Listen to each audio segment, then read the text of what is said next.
C'est-tu moi qui gère ça, là? C'est fait? C'est là? OK. Ah, ben non, je vais m'introduire. Je vais m'introduire. Bon, ben bonsoir tout le monde.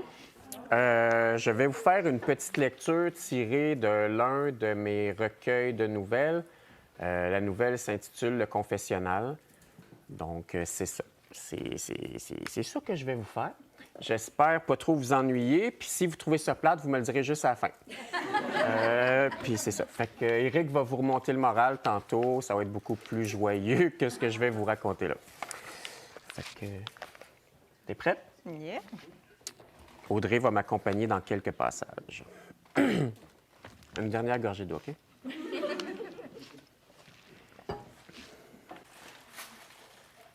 Il y a si longtemps que je n'ai pas entendu la voix de ma mère. Peut-être est-elle morte, j'en sais rien. Ici, je n'entends que lui. Parce que sa voix est plus forte que toutes les autres. Elle s'élève, résonne, se répercute en écho autour de moi. Des mots, des paroles, des vociférations. Il m'habille de sa hargne et de sa fureur. Bientôt, je disparaîtrai, pour toujours et à jamais, et on m'oubliera. Mais ne m'a-t-on pas déjà oublié? Parfois, lorsque je le sens s'éloigner, je teste ma voix. Ah, elle n'est plus qu'un vague murmure, mais elle me donne l'illusion d'un semblant de vie.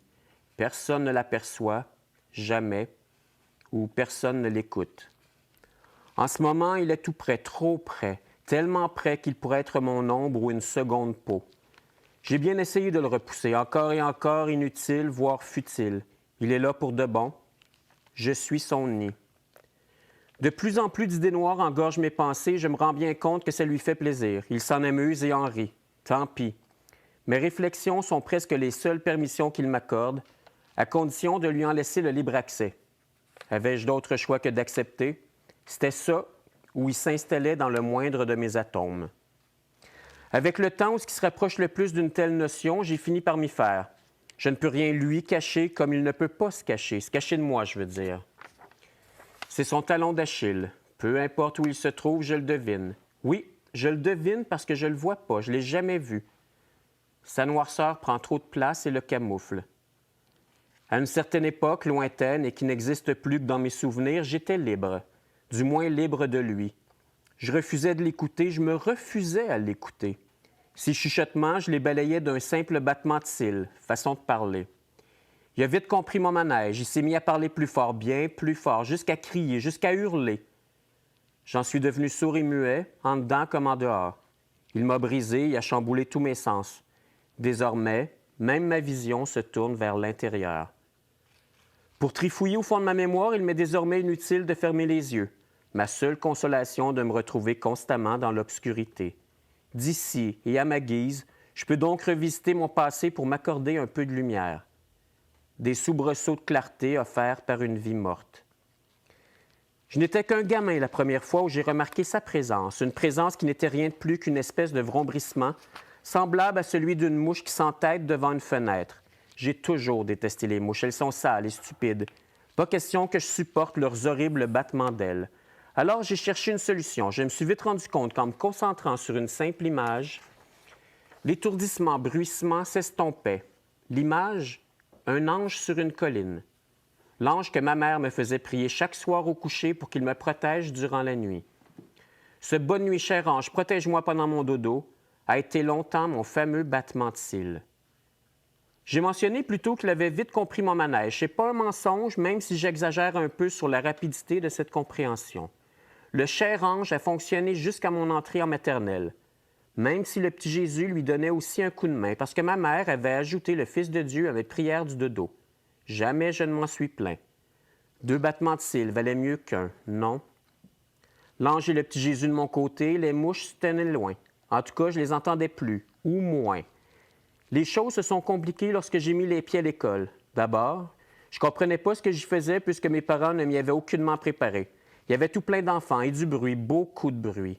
Assez pour que le bruissement des mouches s'y ajoute sans que je m'en aperçoive. Je me souviens avoir ramassé une poupée pour ensuite me bercer avec elle sur une chaise à bascule. À ses oreilles en chiffon, je murmurais que le cher ange et le petit Jésus veillaient sur nous. Les mouches paraissaient de plus en plus furieuses, l'ange et le Fils de Dieu de moins en moins convaincants. j'avais besoin d'un battement de cils éminemment plus puissant. C'est à la maison que j'ai trouvé la solution bien malgré moi. J'étais au salon à regarder un album sur les animaux sauvages. Sur une page que je ne parvenais pas à tourner, un singe avec un nez rouge semblait me fixer, un nasique, ai-je appris plus tard. Ses yeux me donnaient froid dans le dos, mais les miens demeuraient néanmoins scotchés. Pendant ce temps, les mouches s'en donnaient à cœur joie. Jamais je les avais entendues aussi bruyantes. Dans ma tête, je sentais une pression étrangement sans douleur qui me faisait prendre conscience de mes mâchoires et de chacune de mes dents. Une pression accompagnée de formes et de couleurs qui me donnait l'impression de gonfler, de palpiter au cœur de mes sinus. Une sensation que je ne suis jamais parvenu à oublier parce qu'il n'a jamais voulu que je l'oublie. J'étais toujours hypnotisé par le nasique et envahi par le son de la chorale de mouches lorsqu'une musique s'est élevée. Avec effort, je redressai la tête. Ma mère était debout devant le meuble stéréo, la jaquette d'un vinyle entre les mains. Elle venait de poser un disque sur la platine et des notes, aussi enjouées que libératrices, s'échappaient des haut-parleurs. Le bruissement des mouches s'est alors atténué, comme la pression à l'intérieur de mon crâne. Formes et couleurs se sont dissipées. Je venais de découvrir mon nouveau battement de cils. Ma maman et les gospels de John Littleton m'y avaient aidé. Au fil des semaines, des mois, enfin de quelques années, la musique de nombreux artistes m'a permis de vivre avec cette incommodante présence. Bien sûr, lorsque j'étais en classe, je n'avais pas de meuble stéréo à ma portée. Les mouches reprenaient leur vol, emportant ma concentration dans leurs incessants tourbillons. Mes notes ont chuté, les réprimandes de mes parents ont grimpé. Parler à ma mère du constant bruissement dans ma tête me paraissait bien difficile. En discuter avec mon père était inconcevable. Il m'aurait fallu une sœur ou un frère aîné. J'étais malheureusement enfant unique, il suis demeuré. Aux dernières nouvelles, en tout cas. Et jamais je n'aurais eu droit à la présence réconfortante d'un animal de compagnie.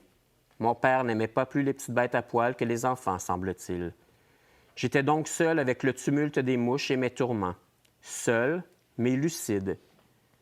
J'avais à peine 9 ans, pourtant je savais qu'on me prendrait pour un fou.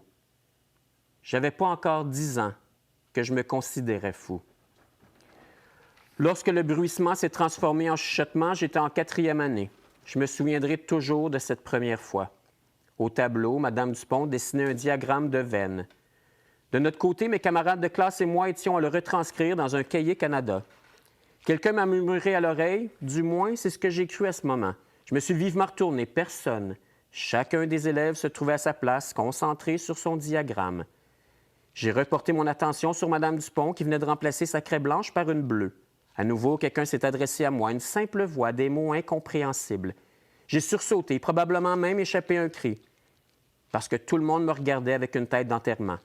Mes camarades, Mme Dupont, mais également mon meilleur et seul ami. Puis, les rires sont venus. Je les entendais à peine. La voix m'avait agrippé.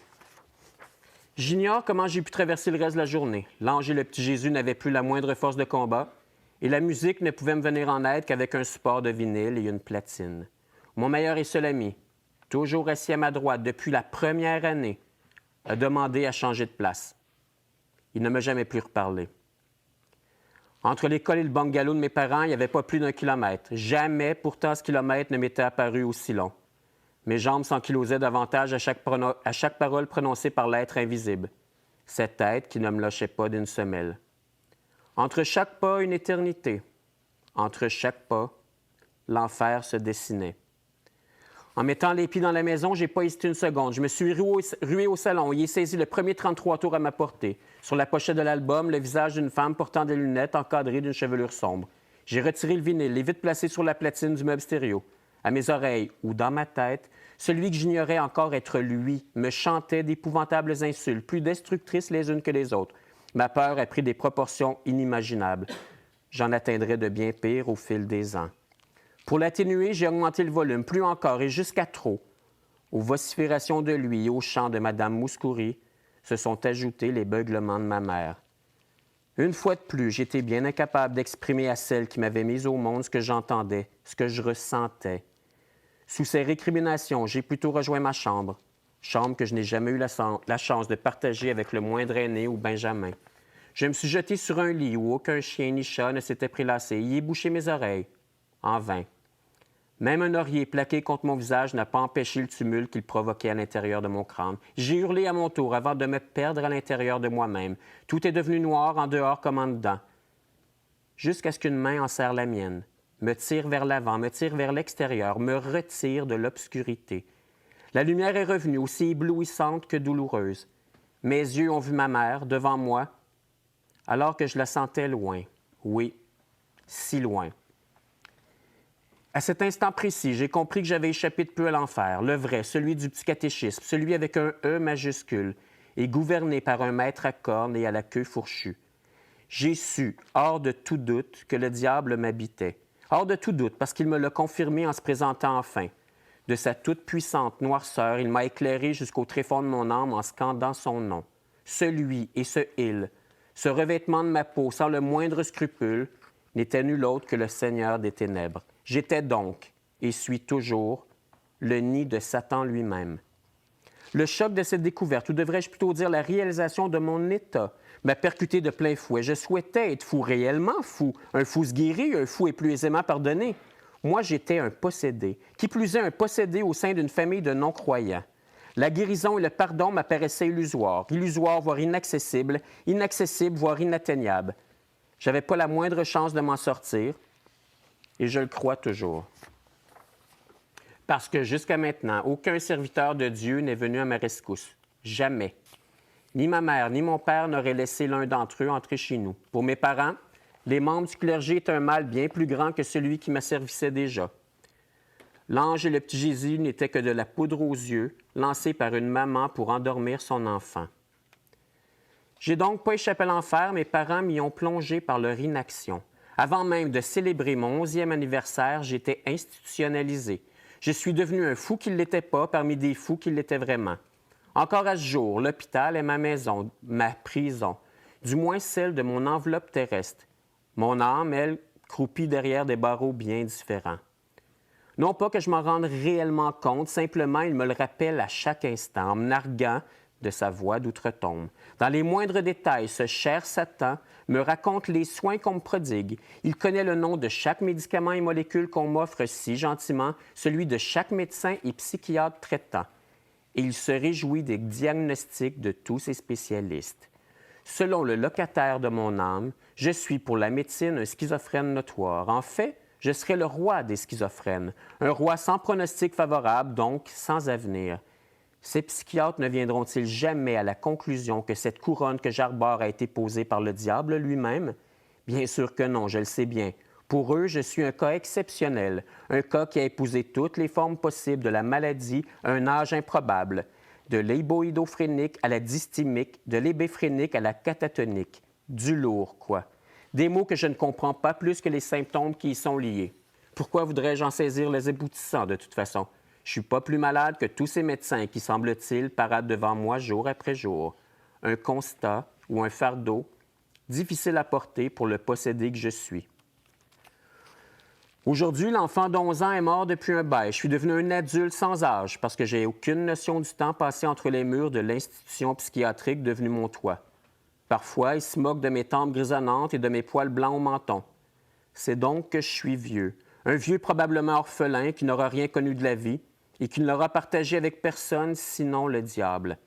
Lorsque je lui pose la question, à savoir si mes parents sont toujours de ce monde, il ne m'offre qu'un sourire. Un sourire invisible à mes yeux, mais qui s'imprime dans mon esprit. Il me fait damner autant qu'il me damne. Pour en revenir à ma mère, elle me manque, elle m'a toujours manqué. L'absence de mon père est plus facilement acceptable. Lui et moi, nous parlions peu ou pas assez. Mon père me dardait plutôt de ses silences. J'étais qu'un bout de chou lorsque j'ai compris qu'il ne m'aimait pas comme un papa l'aurait dû à mon humble avis. Son regard, il le posait à peine sur moi. En fait, mon père ne me voyait pas. Étais-je donc un fantôme à ses yeux? Au mien, il était pourtant un prince de glace que j'espérais voir fondre un jour. Encore hier, ou n'était-ce qu'un peu plus tôt, je me suis demandé si j'avais finalement des frères et des sœurs, une fratrie saine de corps et d'esprit, mais surtout saine d'âme. La réponse, évidente, m'a éclaté au visage, ce visage que je ne vois plus depuis une éternité. Je suis bel et bien demeuré fils unique. parce que jamais mon père n'aurait voulu d'un autre roi schizophrène. Avant d'être enfermé dans une prison de fous, j'aurais tout de même vécu de petites joies et presque aucun malheur avec Martin, un cousin proche. Un cousin qui, dans mon cœur d'enfant, prenait la place du frangin que mes parents avaient refusé de m'offrir.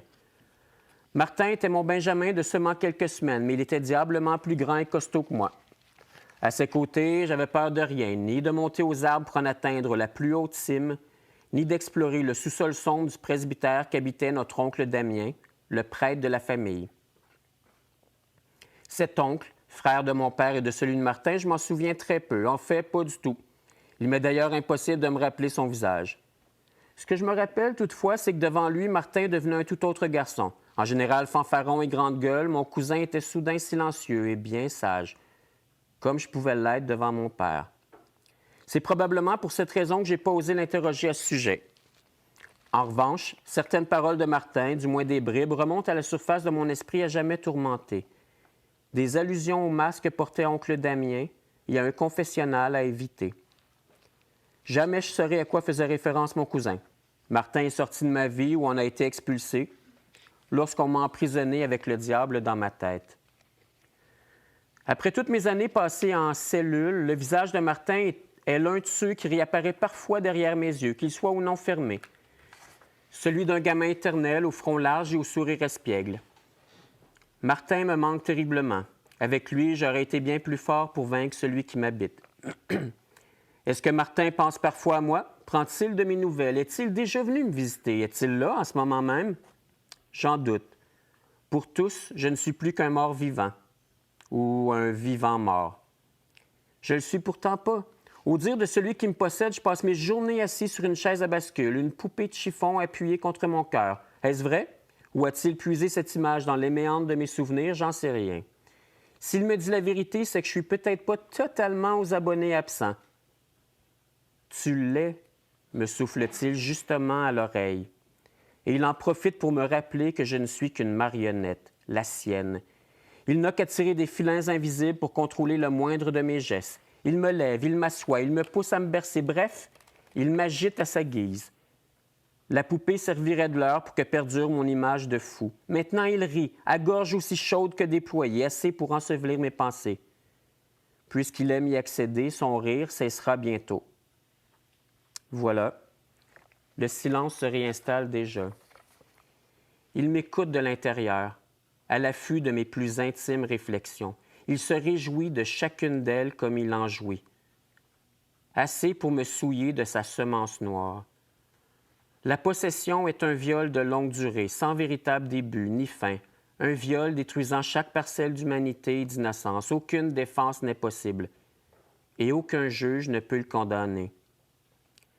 Sachant que je suis vieillissant, il est évident que j'approche de ma mort. Mais ma mort viendra-t-elle avec ma fin? Mon âme restera-t-elle entre ses mains à lui, au-delà de ma vie? Là-dessus non plus, il ne me répond pas, ni ne me sourit de surcroît. Devrais-je y deviner ma liberté, du moins un espoir? J'hésite à y croire. Puisque je ne peux mettre un terme à mon existence moi-même, quand vais-je donc mourir? Vieux, très vieux, me murmure-t-il à l'instant.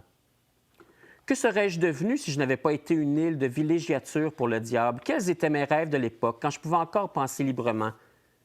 J'étais bon en composition, il me semble. Mon vocabulaire actuel, atteint par je ne sais quel mystérieux secret, le prouve certainement. Aurais-je pu être auteur, écrivain de romans d'amour ou d'aventure?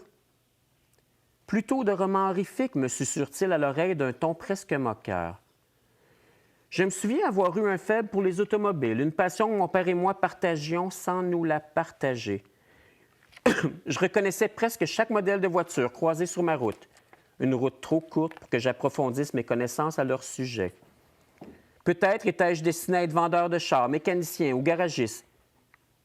Ma mère me dit un certain soir que j'avais la gueule d'une star, une gueule dont il n'a pas tardé à se foutre. Qui sait si j'aurais pas fini sur le petit écran à jouer les beaux gosses dans un quelconque feuilleton ou sur le grand à sauver la planète de machiavéliques antagonistes. Je le saurai jamais. Ce que je sais néanmoins, c'est que je serai, pour toujours, possédé par le grand chef des vilains.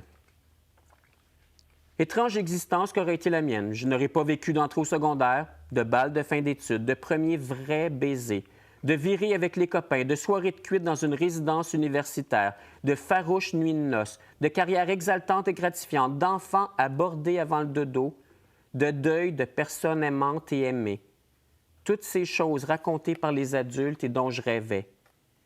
J'aurais plutôt vécu comme un nid tissé de noirceur, un nid ne connaissant jamais d'accalmie. Ça use. Oui, je commence à être fatigué. Une pause serait la bienvenue et permise. Avec les réflexions, les pauses sont les seules permissions qu'il m'octroie. J'imagine que c'est pour mieux tisser les filins qui me lient à lui durant ce temps. Ces congés sont brefs et aussi réels que faux. Ils se déroulent sous l'œil protecteur de l'ange de la colline et de celui du petit Jésus, donc sous le regard de simples images inventées par une mère pour son enfant à l'heure du dodo.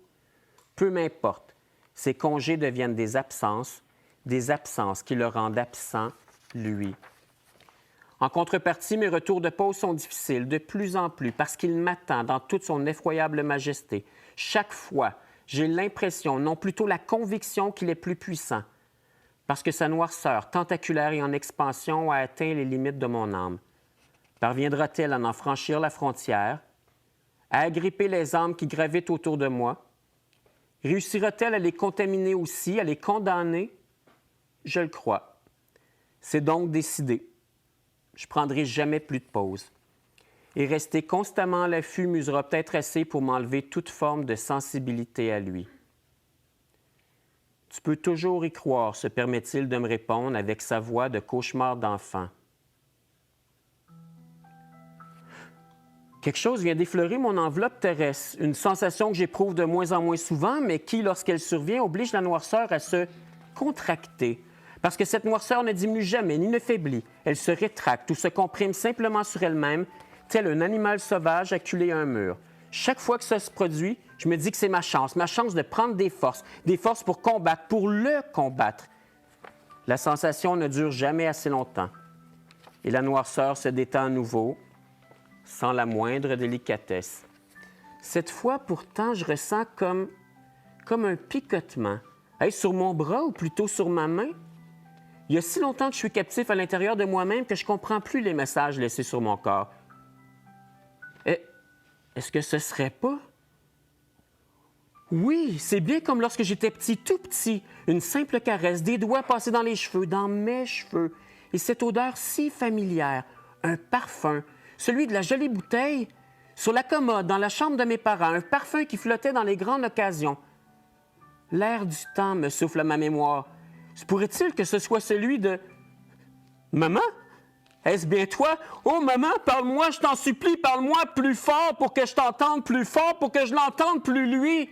Maman, maman, s'il te plaît, aide-moi, il hurle, maman, il hurle tellement qu'il finira par exploser en moi, par me faire exploser. Oui, je suis toujours là, maman, je suis pas dans le néant des fous, j'en suis pas un fou. Non, maman, je suis un prisonnier du mal et son esclave. Sors-le, maman, sors-le de moi, sors-moi de lui. Il me dévore, maman, il m'a presque tout mangé, ne lui permets pas de continuer, ne le laisse pas prendre toute la place, toute ma place. Et toi, oui, toi, arrête de me hurler dessus, accorde-moi au moins la chance d'entendre sa voix. Il y a longtemps, oui, si longtemps que je ne l'ai pas entendu, je t'en conjure, concède-moi ce privilège une fois, juste une fois. Donne-moi le temps de savourer les mots d'une maman pour son fils, je t'en supplie. Consens que j'embrasse l'amour de ma mère un dernier instant avant ma fin. Ensuite, je m'abandonnerai totalement à toi. Tu veux pas? Mais pourquoi? Pourquoi refuses-tu? Non, c'est pas... Non, T'es pas... Arrête de crier! Tu vas la faire partir. Ma mère va me quitter sans que sa voix n'ait pu me bercer. S'il te plaît, arrête tes hurlements. Arrête! Maman! Maman, je te sens plus, maman! Non, maman, je te sens plus, ne me quitte pas! Maman! Ma chère et belle maman chérie, n'auras-tu donc jamais su m'entendre? C'est ta faute. Ta maudite faute. Je te déteste, toi, Dieu du mal et marionnettiste des innocents. Oui, je te déteste, t'es qu'un lâche. Un lâche dont la couardise démontre les faiblesses. Des faiblesses qui finiront tôt ou tard par t'exploser, par t'exposer. La présence de ma pauvre mère t'a effrayé, n'est-ce pas? C'est ça, allez, dis-le-moi. Ou est-ce plutôt l'amour que nous partageons, elle et moi, qui t'a fait craindre le pire?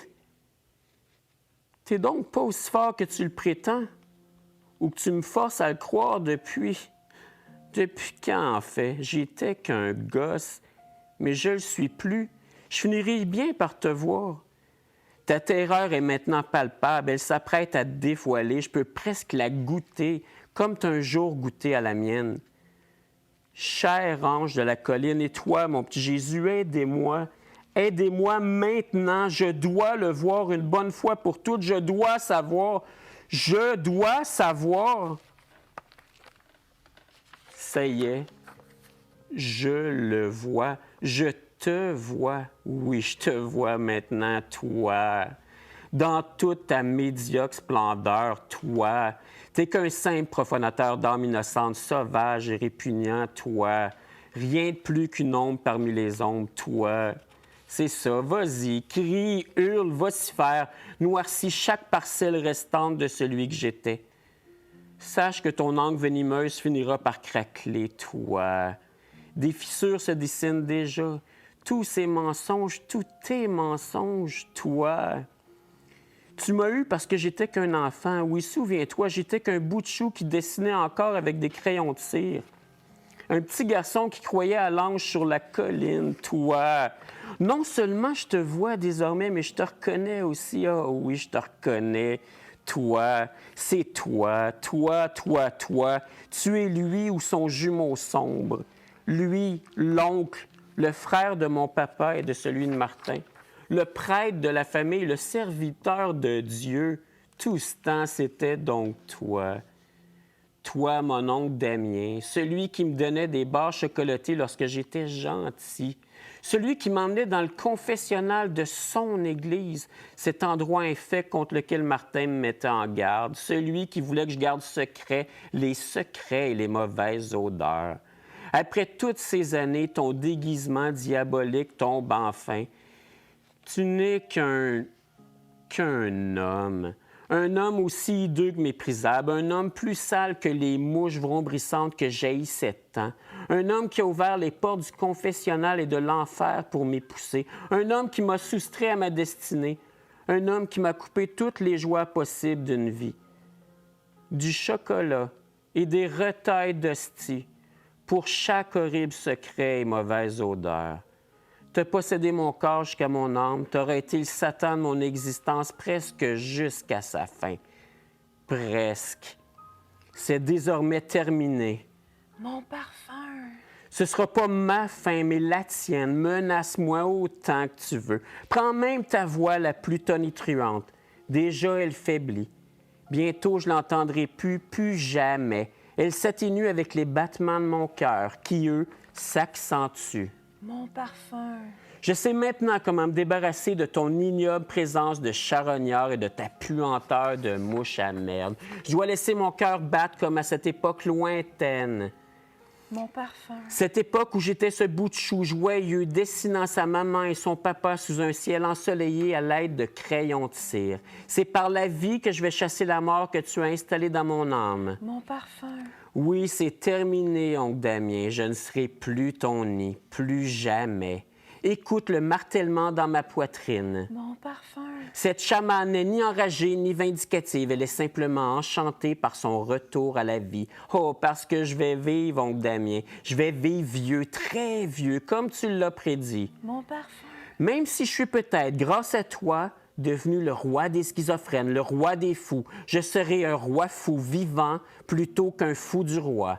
Quant à toi, oh, quant à toi, ton enfer ne fait que commencer. Mon parfum. Gare à mon réveil, oncle Damien, et gare à ton âme. Je pourrais bien avoir envie d'y nicher, et sans ton consentement. J'y apporterai avec moi des barres chocolatées et des retailles d'hostie. Maintenant, laisse-moi plonger dans les bras de ma maman, parce que je sais qu'elle est toujours là. Elle ne m'a jamais quitté. Je sens encore son air du temps. Et voilà. Hey, je suis mis les yeux mouillés.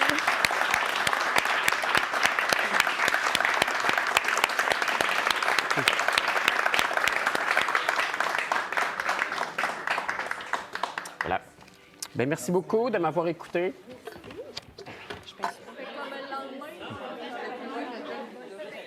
Oyez, oyez! Ça, c'était trop fort, hein, dame?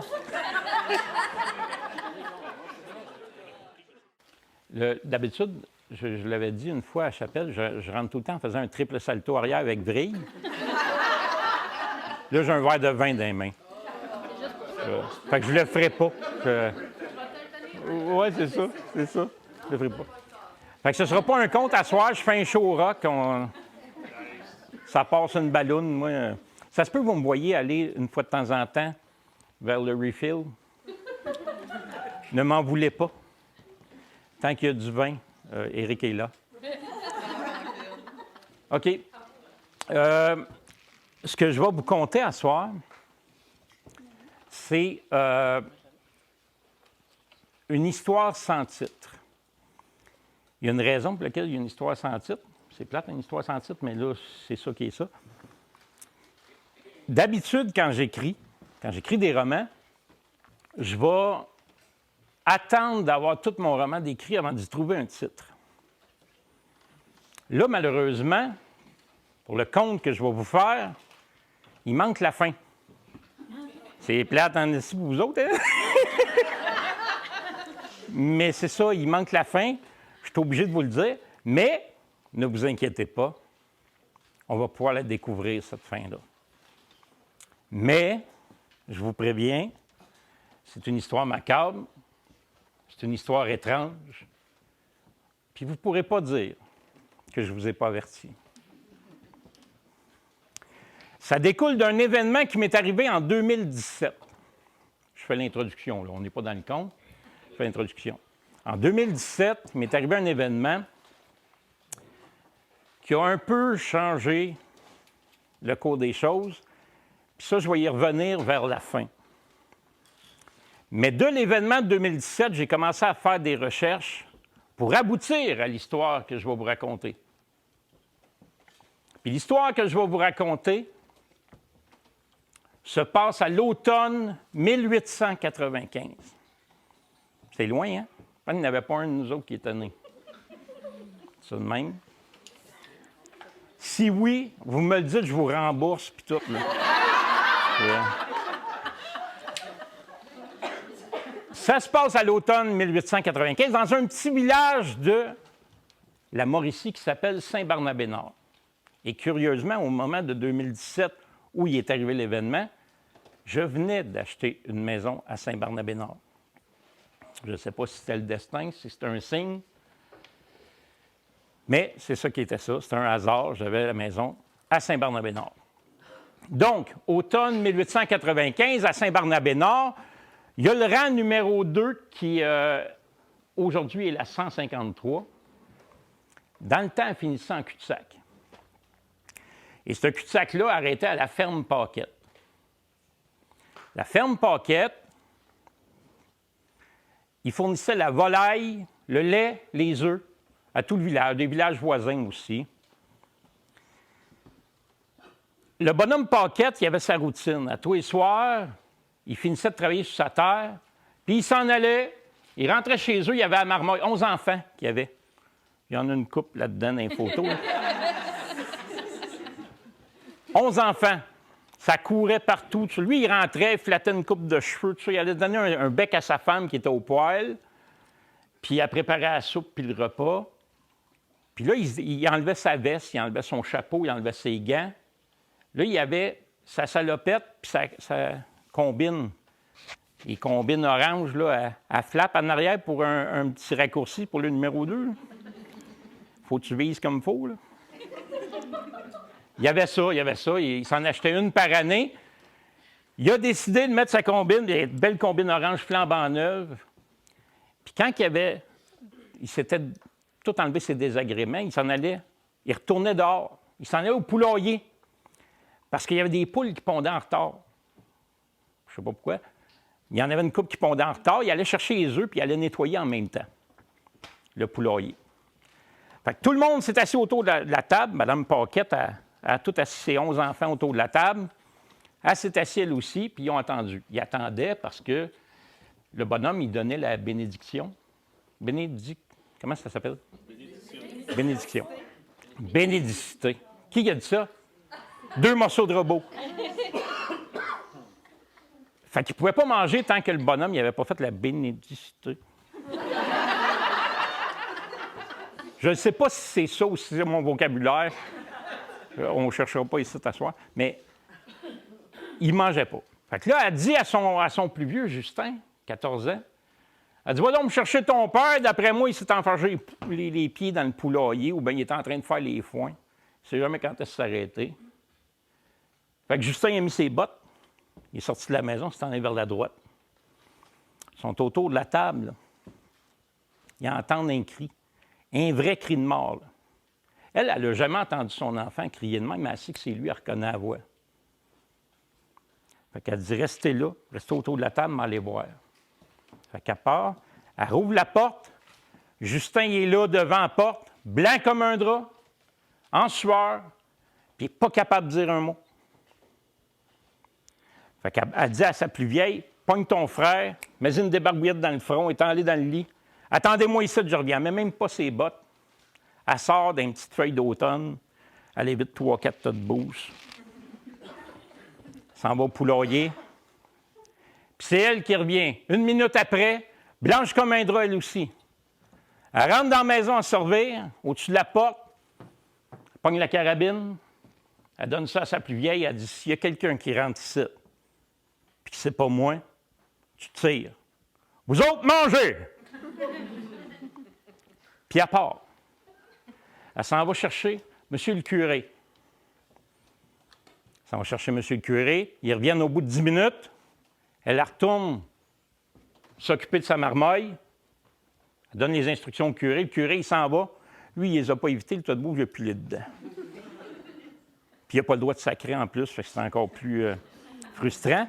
Il part. Il s'en va à droite de la maison. Il arrive au poulailler. Il voit le bonhomme Paquette affalé de tout son long, un peu sur le côté. Sa belle combine orange flambant neuve était toute rouge sang ici. Puis il avait la gorge tranchée d'une oreille jusqu'à l'autre. Le curé s'est en allé pleine vitesse au magasin général de Saint-Barnabé-Nord, qui était tenu par le bonhomme Siméon. C'était le seul qui avait un téléphone. Craint que le téléphone, appelle la police de Trois-Rivières. On a un mort ici. Le premier meurtre de Saint-Barnabé-Nord. La police a dit, première heure demain, c'est pas comme aujourd'hui. Là. Il n'allait pas là en char. Les chars ne passaient pas, c'était des trails, puis 2 fois sur 3, il y avait des arbres qui étaient couchés dans le milieu. Fait qu'il partait à cheval. Première heure, il part avec son cheval. Puis, effectivement, au petit matin, le policier arrive à M. le curé. Je vais aller faire le tour. Il arrive sur place, puis c'est pas comme aujourd'hui. Il n'y a pas des banderoles jaunes, là, puis il n'y a pas de personnes en saut blanc qui prennent les prélèvements. Ils ont déjà ramassé le corps. Les voisins sont venus, ils ont ramassé le corps. Ils l'ont nettoyé, endimanché, recousé à la gorge. Désolé, parce que je mange les chips. Bon appétit! Il est couché dans le lit conjugal pour ce qu'il appelait à l'époque la veillée des corps. La veillée des corps, ça durait 3 jours. Mettait la personne morte dans le lit. Je peux juste imaginer, tu te couches là-dedans après. T'as oublié de l'enlever. Oui. Fait qu'il est couché là, tout le monde passe, les voisins, amis, parentés, puis ils s'en vont faire une petite prière, puis souhaiter sympathie. Ils sont dans la chambre 2-3 fois. Puis... Fait qu'ils font veiller des corps. Fait que le policier, lui, il interroge un peu tout le monde sur place, s'en va à côté du poulailler. Il regarde, il voit juste le sang d'un feuille morte, puis ça a la terre battue. Puis là, il cherche un peu autour, voir s'il ne trouverait pas l'arme. Il ne la trouve pas. Au bout d'1 heure ou 2, il s'en va, il retourne voir le curé. Il dit, monsieur le curé, bonhomme, d'après moi, c'est pas une question de vol qui a mal tourné, parce qu'il faisait crédit à tout le monde, il était bien fin avec tout le monde l'aimait. Fait que je vais repartir avec ce que j'ai, mais vous en pensez quoi? curé Lacombe, il dit « Moi, m'en va vous le dire, homme de loi, c'est pas quelqu'un du village qui a fait ça. Parce que ça, ce geste-là, c'est un geste démoniaque, un acte de Satan. » Faites-le dans le sens que vous voulez, là. C'est ça qu'il a fait.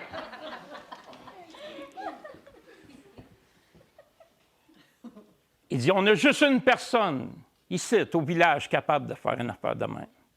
C'est la démone, elle reste en haut de la côte, puis c'est pas elle. Parce que le soir du meurtre, elle était chez eux, je le sais, parce que je la watch. Je la surveille. Puis elle n'est pas sortie, ce soir-là. Le policier dit, bien correct, monsieur le curé. Il dit, moi, je vais m'en retourner à Trois-Rivières avec ce que j'ai, puis si jamais j'ai du nouveau, je vous reviens avec ça.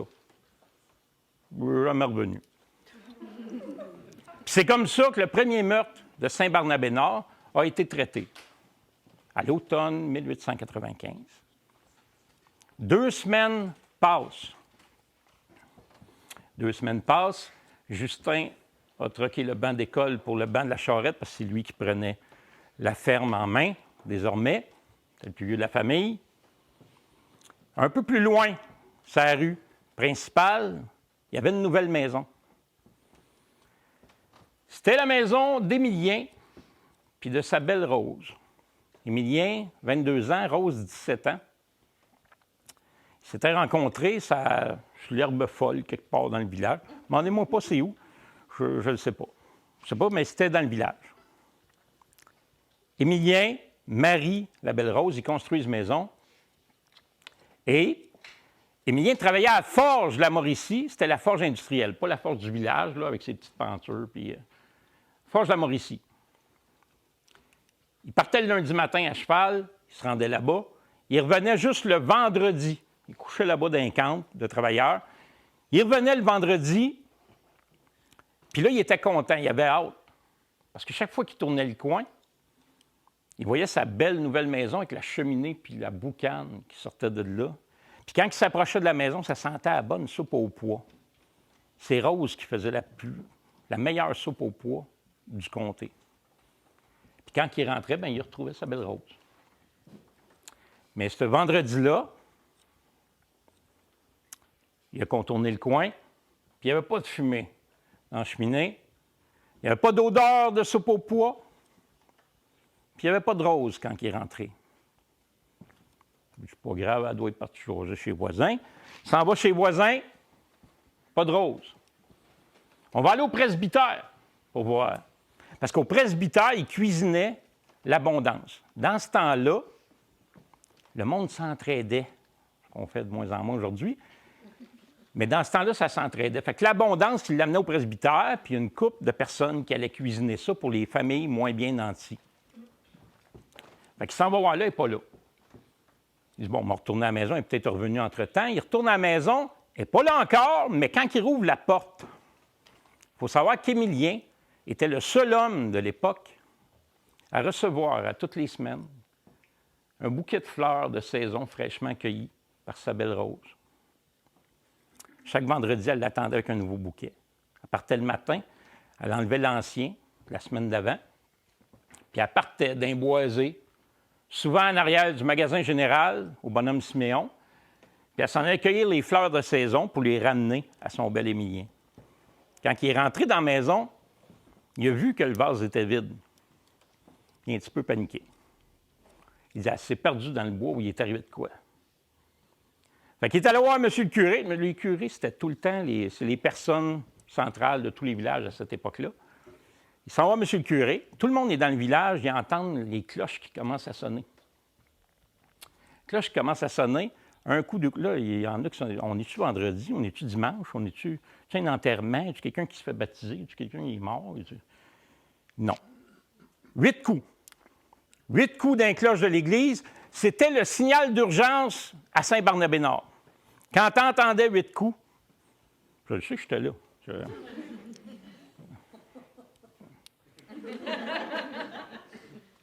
8 coups, c'était le signal d'urgence. Tout le monde s'en allait sur le parvis de l'église avec leur fanal. On dirait que c'était le fanal qui les guidait. Fait que tout le monde s'est ramassé sur le parvis de l'église, puis ils voient le curé, puis Émilien, il braillait tout le temps, de toute façon, mais il l'appelait le broyard. Depuis qu'il était petit cul, il l'appelait le broyard. Là, il est là, il est sur le parvis de l'église, à côté du curé. Le curé, il dit, écoutez-moi bien. Émilien, ici, il pense que sa belle Rose, elle s'est perdue dans le bois en allant chercher des fleurs de saison. Fait qu'on va organiser une battue, puis on y va. Et il y en a qui commencent à regretter d'avoir mis juste un petit manteau, pas avoir mis les bonnes bottines, parce qu'il mouillait. Il mouillait, il ventait, puis il mouillait de plus en plus fort. Mais ils s'en vont tout en arrière du magasin général. Le curé, il reprend parole, puis il dit bon, 15 pieds de distance, tout le monde. On rentre dans le bois.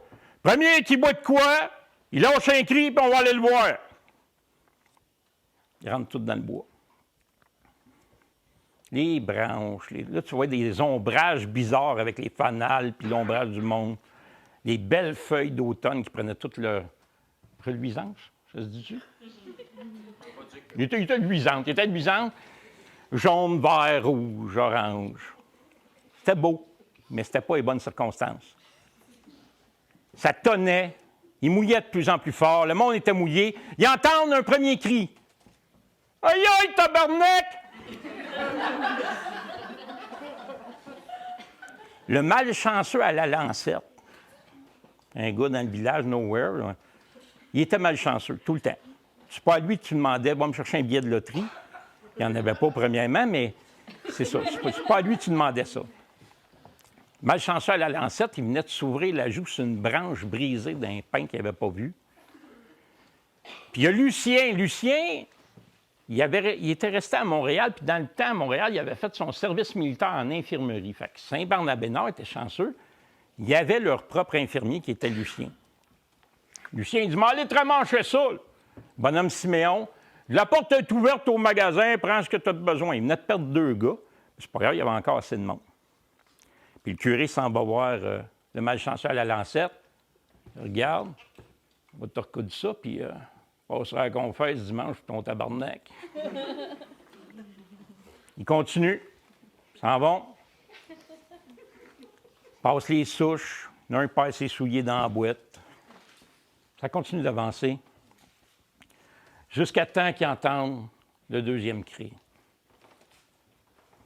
Je l'ai! Un 17, j'ai trouvé Rose!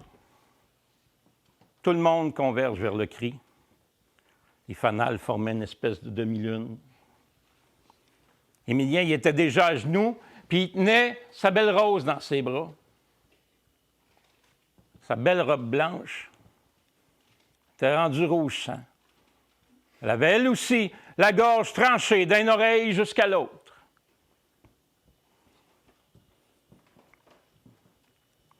Puis ceux qui ont l'imagination, si vous suivez le bras de la belle Rose dans votre tête, avec son petit gant blanc en dentelle, elle tenait encore les fleurs fraîchement cueillies pour son bel Émilien.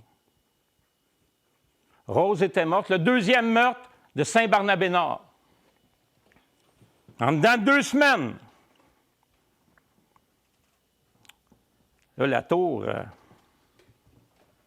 bonhomme Latour, qui était conseiller municipal, il dit au curé, je suis curé, ça fait 2 fois, là. Je ne sais pas ce que vous en pensez, là, mais je m'en vais te le dire, ce que j'en pense. Je l'ai dit à l'homme de loi l'autre jour. Pas quelqu'un du village qui a fait ça.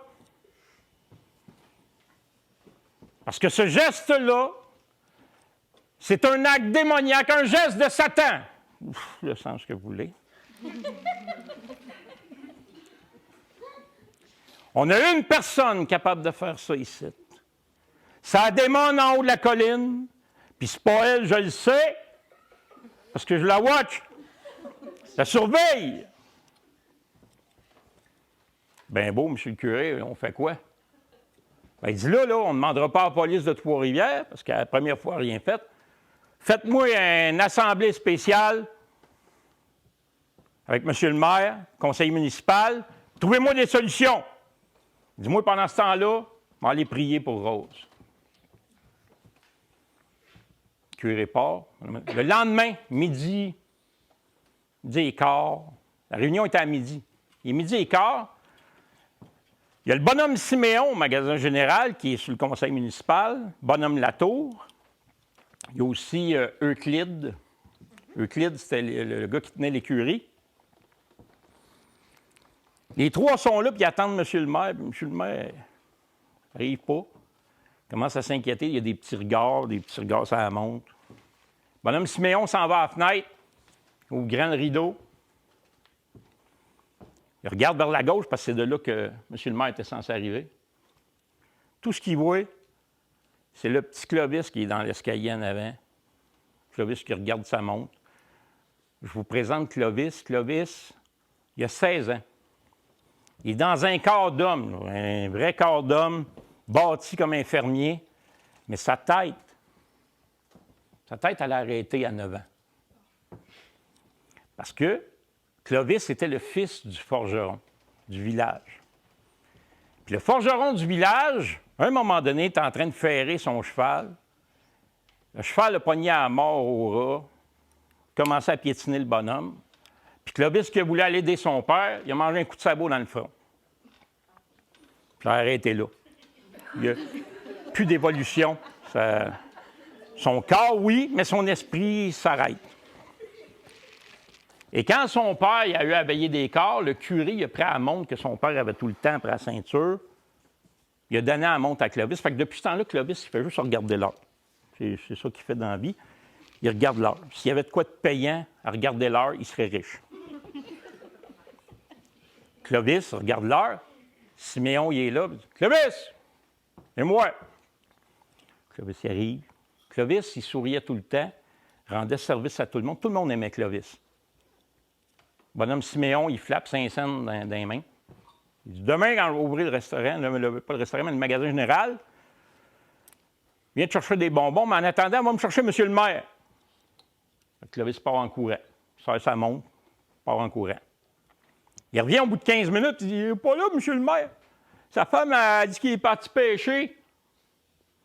Tout le monde se regarde, il a oublié le rendez-vous. Là. Mais il savait où que le maire allait pêcher. Vous allez, mettons, à Saint-Barnabé-Nord, au bout du terrain de soccer, il y a une chose qui descend, un terrain qui descend. Là, il y a l'ancien pont qui est là, les ruines de l'ancien pont, la petite rivière qui passe. C'est là qu'elle a pêché. Quand ils sont arrivés, ils l'ont vu à la barque. La pluie de la veille, dans le fond de la chaloupe, était rendue rouge. Les poissons frémillaient encore au bout de la chaîne.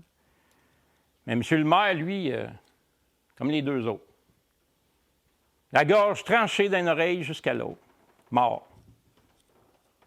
Ils n'ont pas checké, il n'y avait pas besoin. Il était mort. Il était mort. Le troisième meurtre de Saint-Barnabé, là, le curé, il avait son casque. Là. Il dit à Euclide, Euclide, là, va me chercher ton frère, puis reviens avec tes 2 chevaux les plus rapides. Puis il dit, enfarge-toi pas au débit de boisson. Et le curé il passe en église, puis quand les 2 frères, ils reviennent avec les chevaux les plus rapides du village, le curé les amène dans sa chambre, en arrière, le 2e tiroir du seul meuble qu'il y avait, à côté de son lit. Il sort une liasse de billets, il compte 1000 piastres, puis il flappe dans la main de Euclide. Il dit, toi et ton frère, tu t'en vas me chercher les Pinkerton dans Granville, à Montréal, puis tu me les ramènes, puis tu leur dis bien que quand ils vont avoir réglé notre problème, il y a un autre 1000 qui les attend. Les 2 frères, un peu crinqués, ils n'ont même pas attendu le petit matin, ils sont partis dans le mythe. Partis avec les 2 chevaux. Une journée et demie aller, une journée et demie revenir. Pendant ces 3 jours-là, je peux vous dire qu'il n'y avait pas grand monde dans les rues de Saint-Barnabé-Nord. 1 heure avant que le soleil se couche, tout le monde est en dedans, les volets fermés, puis ça ne ressortait pas avant que le soleil soit bien haut dans le ciel le lendemain matin. Tout le monde avait peur. Le monde avait la chienne. Les Pinkerton sont venus au bout de 3 jours. Ils ont passé direct dans le village. Ils n'ont même pas été voir M. le curé. Ils savaient où ils s'en allaient parce qu'ils avaient fait leur devoir. Ils sont allés chercher Lucien, le gars qui avait fait son service militaire et qui a ramanché malchanceux. Ils sont allés chercher dans sa cabane, au fond, il vivait en ermite un peu à l'extérieur du village. Ils sont allés chercher Ils l'ont emmené dans le bureau de feu monsieur le maire pour l'interroger. Puis dans ce temps-là, un interrogatoire, t'as pas de bon cop, bad cop, c'est 2 bad cop. Tu pars mal ta soirée. Ils l'ont questionné, le pauvre, qui se rappelle même pas la couleur de ses bas dans ses bottines, un éclat d'obus quand il faisait son service militaire. Il se rappelle de rien. C'est pas moi, c'est pas moi, c'est pas moi, c'est tout ce qu'il a répété toute la nuit. À 6 heures le matin, il est sorti de là, en boitant, le nez cassé, la bouche en sang. Puis il s'est en allé tout piteux. Puis tout le village était là. La rumeur avait couru que Lucien s'était fait arrêter. Fait que tout le monde voulait voir ce qu'il en était. Les Pinkerton, ils ont sorti en arrière. Circulez, il n'y a rien à voir. Il y en a un qui s'est accoté sur le mur, il a sorti son papier à rouler, son tabac. L'autre s'est accoté sa rambarde, puis il cherchait le curé des yeux. Il dit, monsieur le curé, je veux voir. Fait que les deux descendent sans voir monsieur le curé. Là, pas lui. Si ça avait été lui, je peux vous garantir qu'il nous l'aurait dit. Fait qu'il dit, là, je ne le sais pas, là, moi, je vais prendre votre parole. Là. Vous en pensez quoi, monsieur le curé? M'en va vous le dire, moi. Quoi j'en pense? C'est pas quelqu'un du village qui a fait ça. Parce que ce geste-là, c'est un geste démoniaque. Un acte de Satan. Fuck off.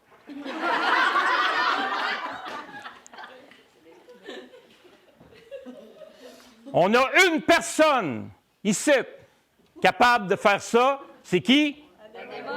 Aressou? Puis c'est pas elle? Parce que je la watch, je la surveille. Elle n'est pas sortie le soir des meurtres. Bien correct. Mais si c'est pas elle, monsieur le curé, si c'est pas la démone,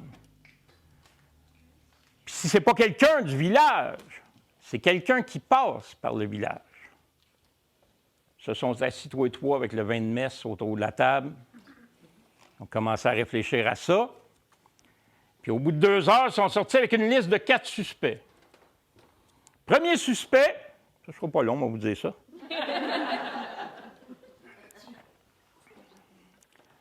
Le quêteux. Le quêteux, c'est celui qui se promenait de village en village, puis en échange d'un petit repas puis d'une nuit au chaud, il racontait tout ce qu'il avait vu dans les autres villages. Je ne sais pas si vous avez été au village d'antan, il y a une place qui est un banc de quêteux. C'est comme un tombeau qui n'est pas fermé, il n'y a pas de couvert. Il y a des couvertes dans le fond de ça, il couchait là, puis il mettait de la melasse tout le tour pour éviter que les puces puis les poux sortent de là puis s'en aillent dans la maison. Parce que ça ne saute pas comme vous pensez, ça fait juste se promener. Fait que le quêteux devenait le premier suspect. Deuxième suspect, le guignillou. Le guignillou, c'est celui qui se promenait avec sa charrette et son cheval, puis il vendait toutes sortes de petits cossins qu'on n'a pas de besoin, des élixirs miracles, des plantes exotiques, des morceaux de tissu, puis des livres. Un peu. Le guignillou devenait le deuxième suspect. Troisième et quatrième suspect, 2 pêcheurs qui venaient du Vermont. Eux autres, là, de temps en temps, ils traversaient, faisaient un raid à cheval, puis ils s'en allaient à Saint-Alexis-des-Monts, parce que c'était réputé pour la pêche à la truite, d'un club privé de pêche. Mais ils arrêtaient à Saint-Barnabé-Nord, au magasin général, pour la farine, le lait, les œufs qu'ils apportaient là-bas, puis ils signaient un registre de crédit. Et ces 2 gars-là ont signé le registre de crédit 2 des 3 soirs des meurtres. Pinkerton, il dit, moi, d'après moi, là, on n'attendra pas qu'ils reviennent. Il dit, on va aller les chercher. On va vous revenir avec votre coupable dans moins de 2 semaines, monsieur le curé. Ils sont repartis, comme ils étaient venus. Ils sont partis pour aller à la rencontre de leurs suspects. Et il est arrivé ce qui devait arriver. Un 4e meurtre à Saint-Barnabé-Nord en dedans d'1 mois. 4 enfants jouaient dans le gazon, un bout de terrain quelque part. Puis là-dedans, il y avait Héloïse. Héloïse est ici. Ça, c'est Héloïse. 7 ans. Il y a les frères James, 8 ans et 10 ans. Il y a Théo, 8 ans. Edmond, 10 ans. Puis il y a Clovis. Clovis, que tout le monde aimait, qui rendait service à tout le monde. Puis Clovis, qui souriait tout le temps. Puis il regardait sa montre tout le temps. Ils venaient de jouer à tag, à couraille, à kick la cacane, puis là, ils sont essoufflés, ils sont assis dans le gazon. Puis il y a Théo qui dit vous autres, là, c'est quoi le pire mauvais coup que vous avez fait dans votre vie? Héloïse avait juste 7 ans, mais elle était allumée. Héloïse, elle dit moi, je te le dirai pas, là, si ma mère l'apprend, elle va me faire chicaner. Edmond, il dit ouais, ben. Jurez cracher! Tout le monde! On va garder le secret du pire mauvais coup qu'on a fait. Croix de bois, croix de fer, si je mens... Fait qu'ils se sont ramassés le morbia. J'aime ça dire ce mot-là. Je le sais que ça rebute le monde. Puis ils ont craché ça dans le sang. Fait que là, Héloïse, elle pouvait parler, puis elle était contente. Elle dit, moi, il y avait des biscuits dans l'armoire, dans le genre à biscuits. Ma mère m'a dit de pas toucher les biscuits, mais là, ma mère n'était pas là. Fait que je suis allé voir les biscuits. Il y avait plein de biscuits dans le genre. Je me suis dit, elle comptera pas les astis de biscuits. Fait que j'ai pris les biscuits, j'en ai pris 2 biscuits. Il était bon, les biscuits, j'ai mangé les biscuits. Elle n'a jamais su que j'avais pris biscuits. Là, Edmond, il dit, wow. Ben, elle a juste 7 ans, là. On va lui pardonner que c'est son pire mauvais coup à la vie, là. Edmond, il prend la parole, il dit, moi, je t'aurais ferme ma poquette, là, un peu avant qu'il meure, puis qu'il se passe trancher à la gorge. Il dit, je cannais des roches avec une branche et pété sa fenêtre. Parti en courant, il m'a jamais vu. Je suis parti en courant, mais personne ne l'a su. Théo, lui, il dit, moi, la cabane qu'on a été joué dedans la semaine passée, avec le marteau à pain que je l'ai fait, je ne lui ai pas demandé. J'ai pris le marteau dans le coffre au-dessus, pris les clous, parti, puis j'ai construit la cabane, puis j'ai gardé le marteau au cas où qu'on veuille l'agrandir un peu. OK? Toi, Clovis, quoi ton pire mauvais Clovis, il regardait l'heure, il n'avait pas suivi la conversation. Hein? Ton pire mauvais coup, mon Clovis? Ah, il dit, moi, il a serré sa montre dans la poche droite. De sa poche gauche, il est sorti.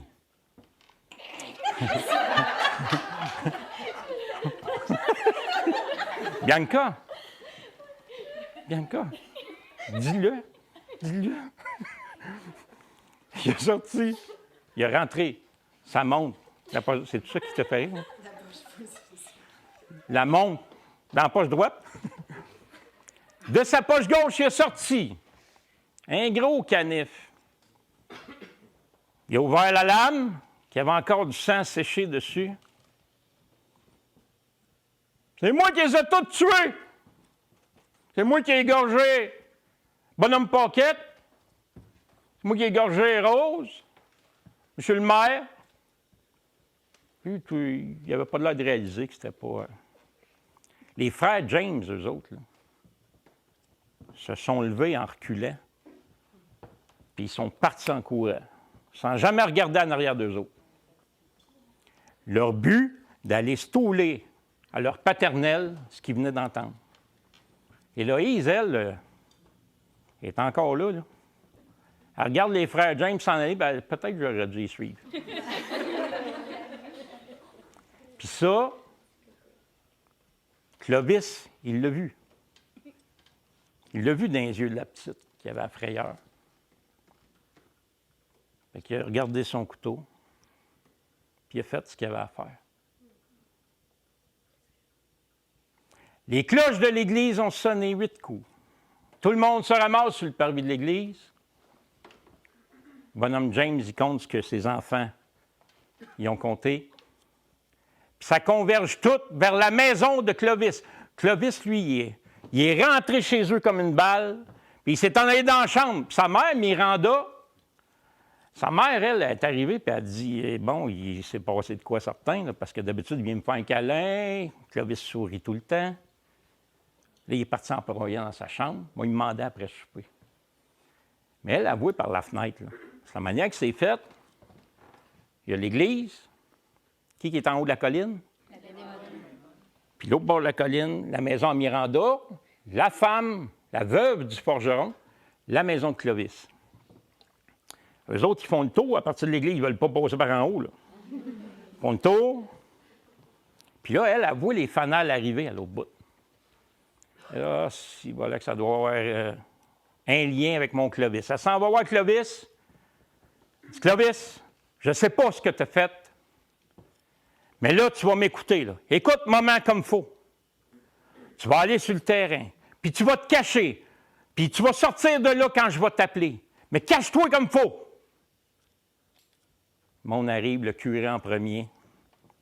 Elle s'en va au-devant, sur le chemin, essayer de défendre l'indéfendable. Qu'est-ce qui se passe, monsieur le curé? Ôte-toi, Miranda. C'est ton gars qui a tué tout le monde. On s'en vient le chercher. Le monde avait déjà commencé à rentrer dans la maison, fouiller, commencer à chercher Clovis. Il y a un cri. Là, il est tout seul, dans la forge. Parce que Clovis, dans son esprit simple, il dit, la seule place que moi je me sens bien, c'est dans la forge à mon père. Puis il s'est allé se cacher là entre 2 tonneaux qui avaient du métal dedans. Ils l'ont trouvé là, ils le tenaient par les bras, chacun un bord, un villageois de chaque bord. Tout le monde a convergé au Raforge, puis le curé le premier, avec son crucifix, puis botte de rétro satanas, puis il était déjà en train d'y garrocher 1 litre d'eau bénite d'en face.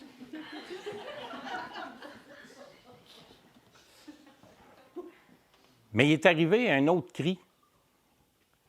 Parce que quand il était sur le parvis de l'église, tout le monde a convergé vers la maison à Clovis, la maison à Miranda,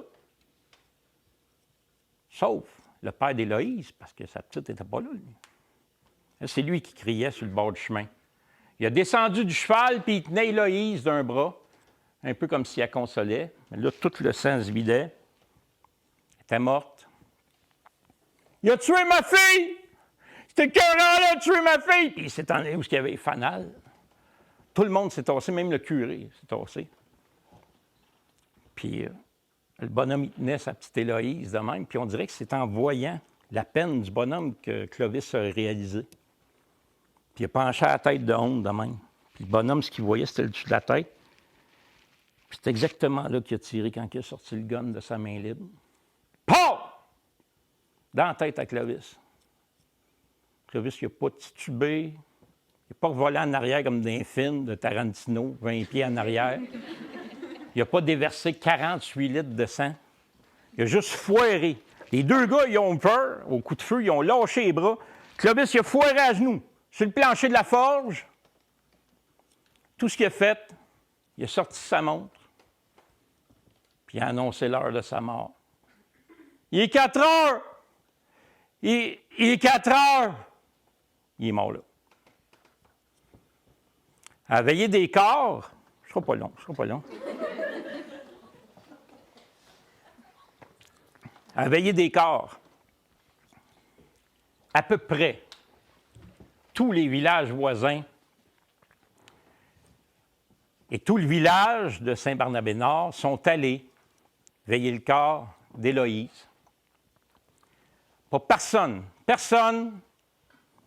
qui est allé pour Clovis, sauf la 3e journée.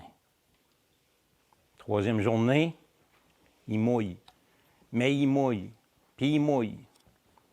Je vous le dis, je sens les gouttes qui tombent sur moi tellement il mouillait en 1895. Ça s'est répercuté sur plusieurs générations. On le sentait toute la pluie tomber sur nous autres. Il mouillait fort, puis ça a cogné à la porte de la maison de Miranda. J'aime ça, le plancher craque, ça. Puis ça rajoute un petit bruit, hein? C'est cool. Miranda s'en va. Elle rouvre la porte. Qui était sur le perron? La démone! Puis avant de vous dire ce qu'elle foutait là, on prend une pause de 15 minutes.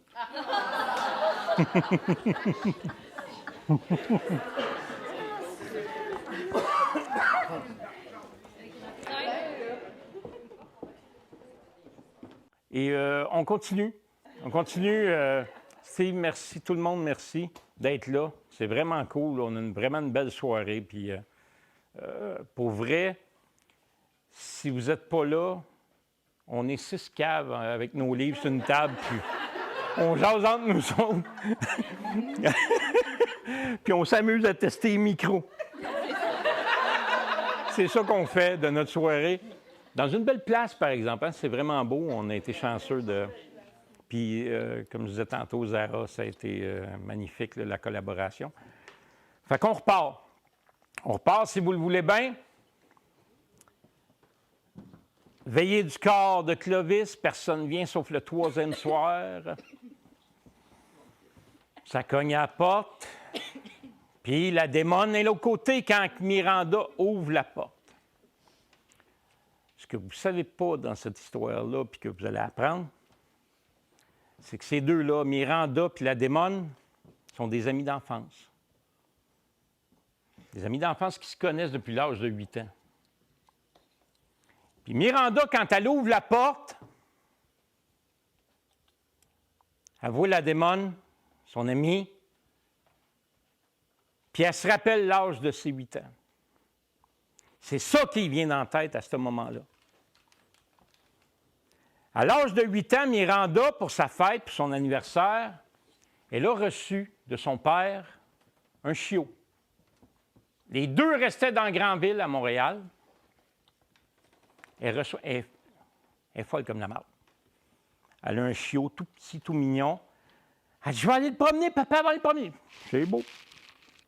Elle s'en va. Première porte, elle frappe chez la démone. Je regarde que j'ai eu. Puis ils partent les deux dans les villes de Montréal, dans les rues de Montréal, avec le chiot. Et il arrive ce qui devait arriver.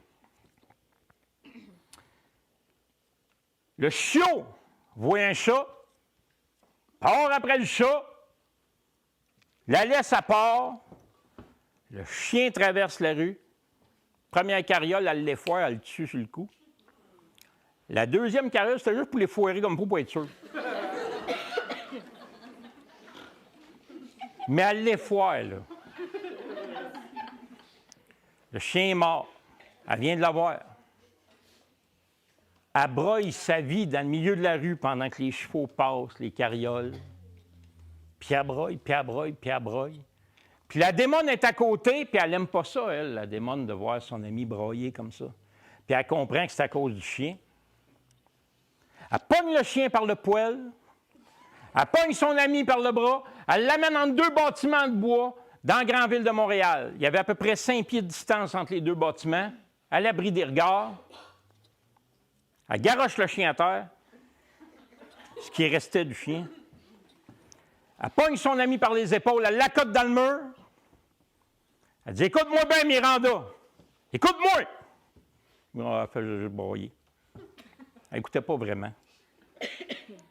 Là, ce que tu vas voir ici, ce que tu vas entendre, puis ce que tu vas voir, jamais, tu me comprends-tu, jamais il va falloir que tu ailles répéter ça à personne. Personne.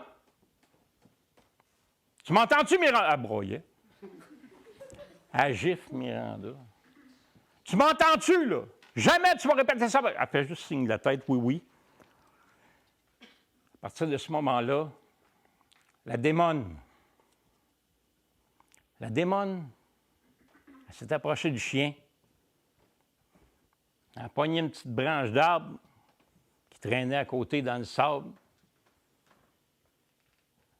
Elle l'a trempé dans la gueule du chien pour être sûr qu'il y avait bien du sang après. Elle a commencé à dessiner au sol, dans le sable, un pentagramme, l'étoile de Satan. Elle a sorti un crucifix de sa poche. Elle l'a mis dans le centre. Dans le centre de l'étoile. la tête virée à l'envers vers le chien, avec son bâton, elle a mis du sang sur le petit crucifix. Puis elle a commencé une incantation du calice. Je vous dis, les paroles, c'était comme c'était ça, je le sais, moi puis Yvan, on passait par là. Elle a fait une incantation. Le vent s'est levé, tout a commencé à souffler, ça tourbillonnait dans le ciel. Le ciel est venu noir. Noir. Puis quand elle a fini l'incantation, il n'y avait plus d'étoiles, il n'y avait plus de crucifix. Le soleil est revenu, le chien s'est levé, puis il est allé pisser sur le coin de la bâtisse. Comme si de rien n'était. C'est ça que Miranda s'est rappelé quand elle était sur le pas de la porte, puis elle a ouvert la porte à la soirée, la veillée du corps de Clovis. La démon était là. Elle dit, toi, tu peux me ramener mon Clovis. Toi, tu peux me ramener mon Clovis. J'ai jamais rien dit à personne. Quand on était petite, je ne l'ai pas dit à personne. J'ai gardé le secret que tu m'as demandé de garder. Mais là, je te le demande. Je t'ai jamais rien demandé. Je te demande une affaire. Ramène-moi Clovis. À regarder Clovis, Miranda était grande. À regarder, pas Miranda, mais la démon, à regarder Clovis dans le lit. Elle dit, je peux pas, Miranda. Je peux pas. Parce que si je le ramène, ça fait trop longtemps qu'il est mort, je ne peux pas ramener son corps. Son corps, il est mort, oublie ça. Elle dit, je pourrais juste ramener l'esprit. L'âme de Clovis. Ramène-moi son âme. Je veux avoir Clovis. Ramène-moi Clovis. Ramène-moi l'âme de Clovis. Encore une fois, la démon a regardé un peu. Clovis sur le lit. Elle dit, je ne peux pas, Miranda. Parce que si je le ramène, il va tuer encore.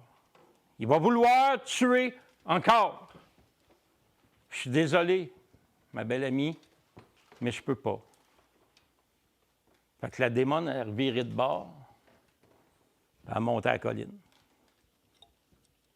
pour rejoindre le petit Thomas. Thomas, 8 ans, le fils de la démon, et, selon les ragots du village, fils du curé. Bref, Miranda n'avait pas dit son dernier mot, en sachant le pouvoir que son ami avait. Le lendemain matin, elle est allée à la petite école.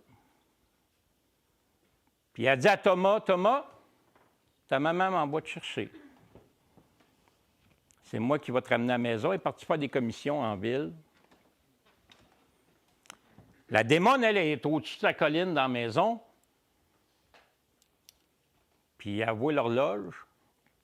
Il est arrivé de quoi certain, puis elle clique, là. Fait qu'elle descend la colline, elle s'en va direct cogner chez Miranda.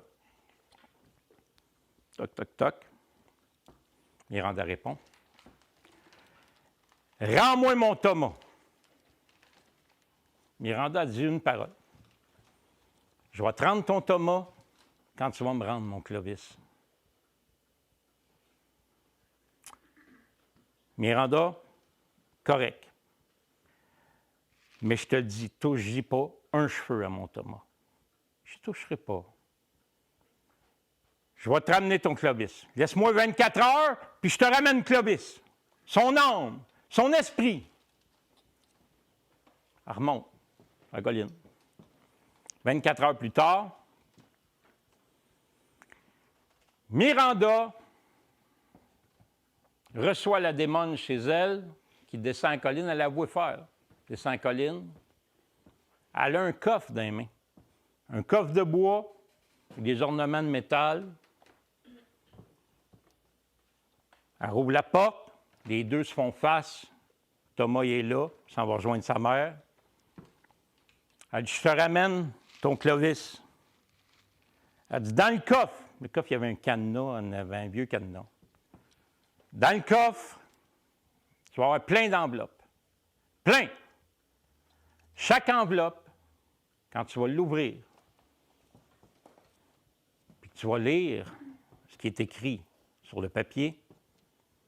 Ça va ramener ton Clovis. Il va rentrer dans ta tête, puis vous allez pouvoir échanger toute la soirée jusqu'à temps que tu t'endormes. Puis le lendemain, si tu veux revoir Clovis, bien, il faut que tu ouvres une autre enveloppe.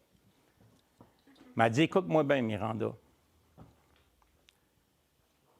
faut que tu le fasses quand tu es tout seul. Je veux pas que tu rouvres ces enveloppes-là quand il y a plein de monde autour. Parce que Clovis, quand il va revenir dans ta tête, il va vouloir tuer. Il va se servir de toi pour tuer.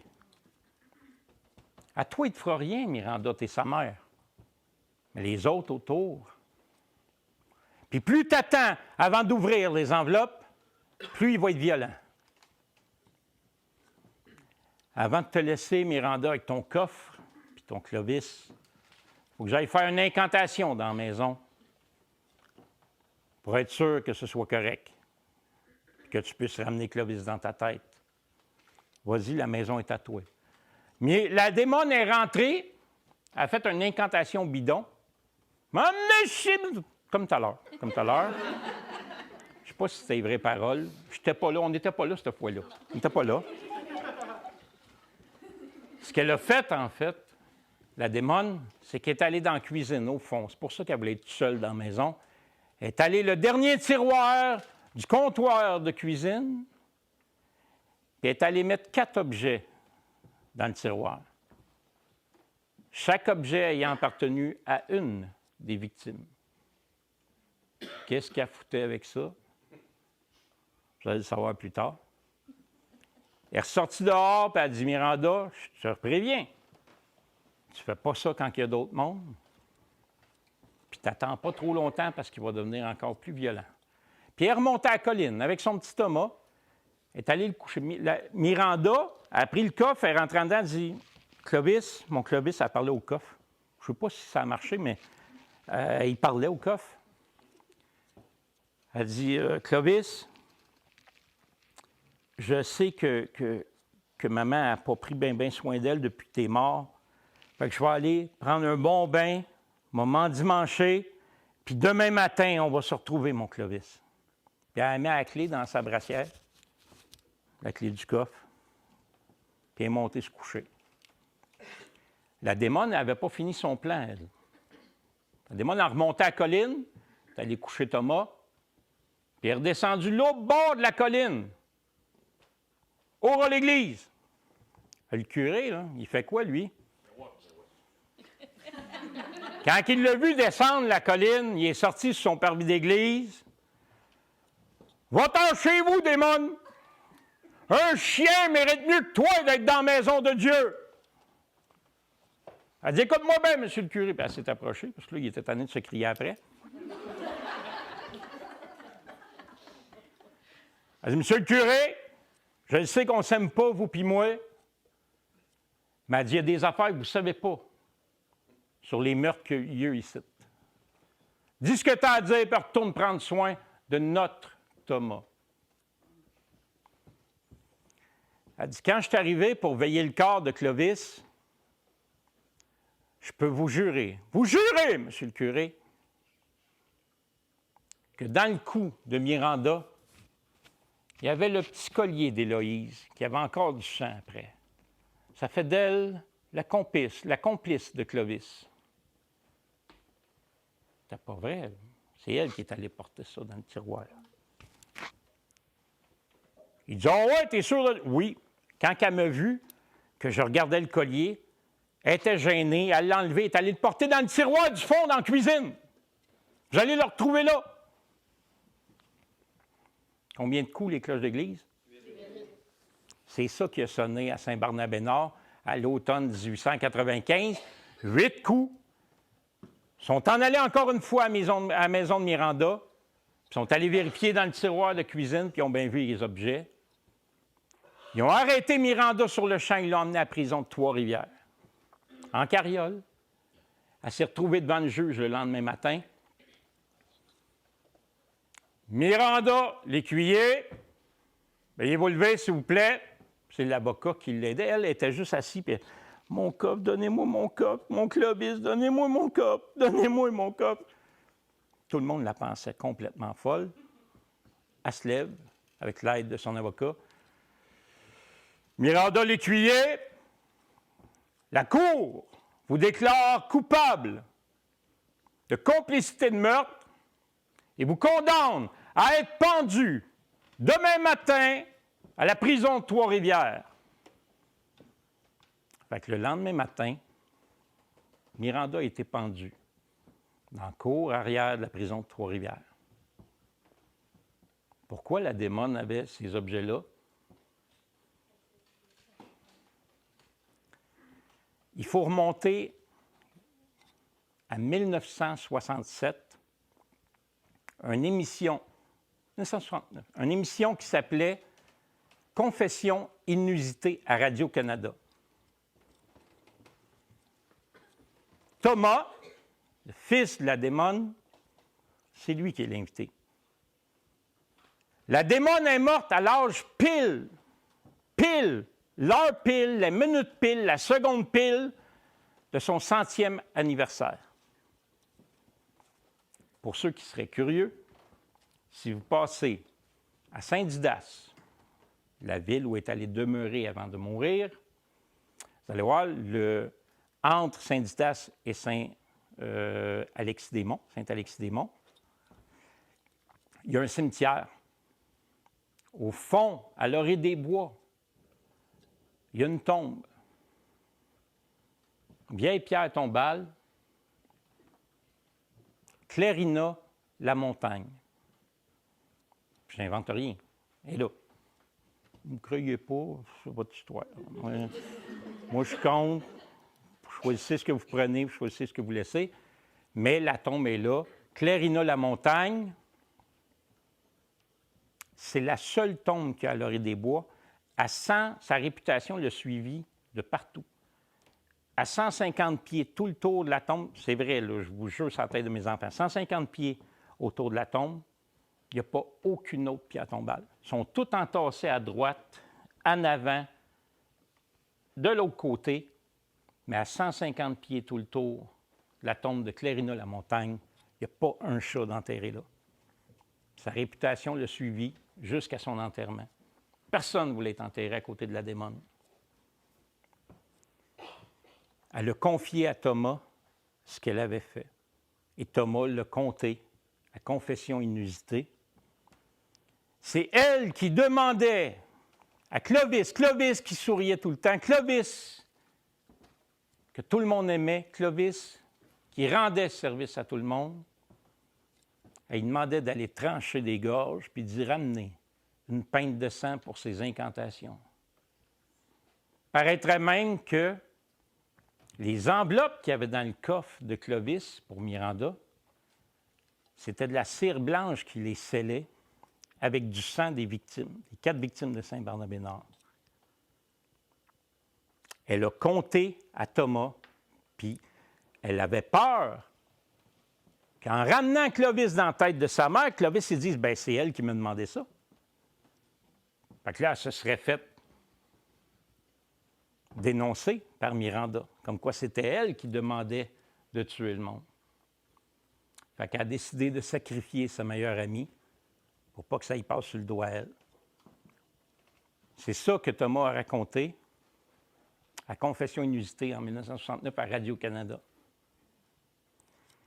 Miranda, en 1895, n'avait pas fini de déféquer et de shaker au bout de la corde, que le curé Lacombe était déjà parti chez eux pour ramasser tous les biens.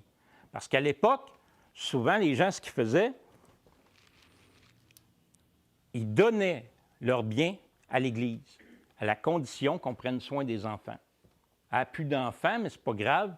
Sur le testament, les biens de Miranda, de la maison de Miranda, s'en allaient à l'Église, y compris le coffre de Clovis. Fait que ça s'en va à Saint-Barnabé-Nord en 1895, dans une petite pièce sous-bassement où il y avait les statuts ecclésiastiques, les restants de Bible, etc. Les biens des citoyens étant empaquetés là. Puis il faut remonter après jusqu'à 1920. Je ne serai pas long. 1920, l'église de Saint-Barnabé-Nord prend feu. 1895, 1920, je vous rappelle les paroles de la démone, plus longtemps il va être dans les enveloppes, plus violent il va être. L'église passe en feu, le curé Lacombe meurt dans les flammes et il est mis sur un piédestal en disant « Il a été chercher la Bible qui avait été bénie par le pape, c'est pour ça qu'il est mort. » Mais la vérité, ce qui se raconte dans le village, c'est qu'il est allé au deuxième tiroir pour aller chercher la palette d'argent qu'il y avait là. Puis il est mort dans le feu, le curé Lacombe. Fait que qu'est-ce qu'ils font quand il n'y a plus d'église? Puis si vous allez voir à Saint-Barnabé-Nord, je vous jure, ce que je vous dis là, c'est vraiment vrai de vrai. S'il y a un concours, pas au Québec, là, pas dans la région de la Mauricie, pas au Québec, pas au Canada, l'Amérique du Nord et du Sud compris pour l'église la plus laide, c'est Saint-Barnabé-Nord qui gagne. Sans aucune compétition possible. C'est un container qui a été placé. C'est vraiment en tôle de container, là. Ça fait ça de même. Tout le tour de la crise d'église. Puis il y a un clocher qui sonne même pas. C'est un enregistrement qui sonne les coups à tous les 6 heures.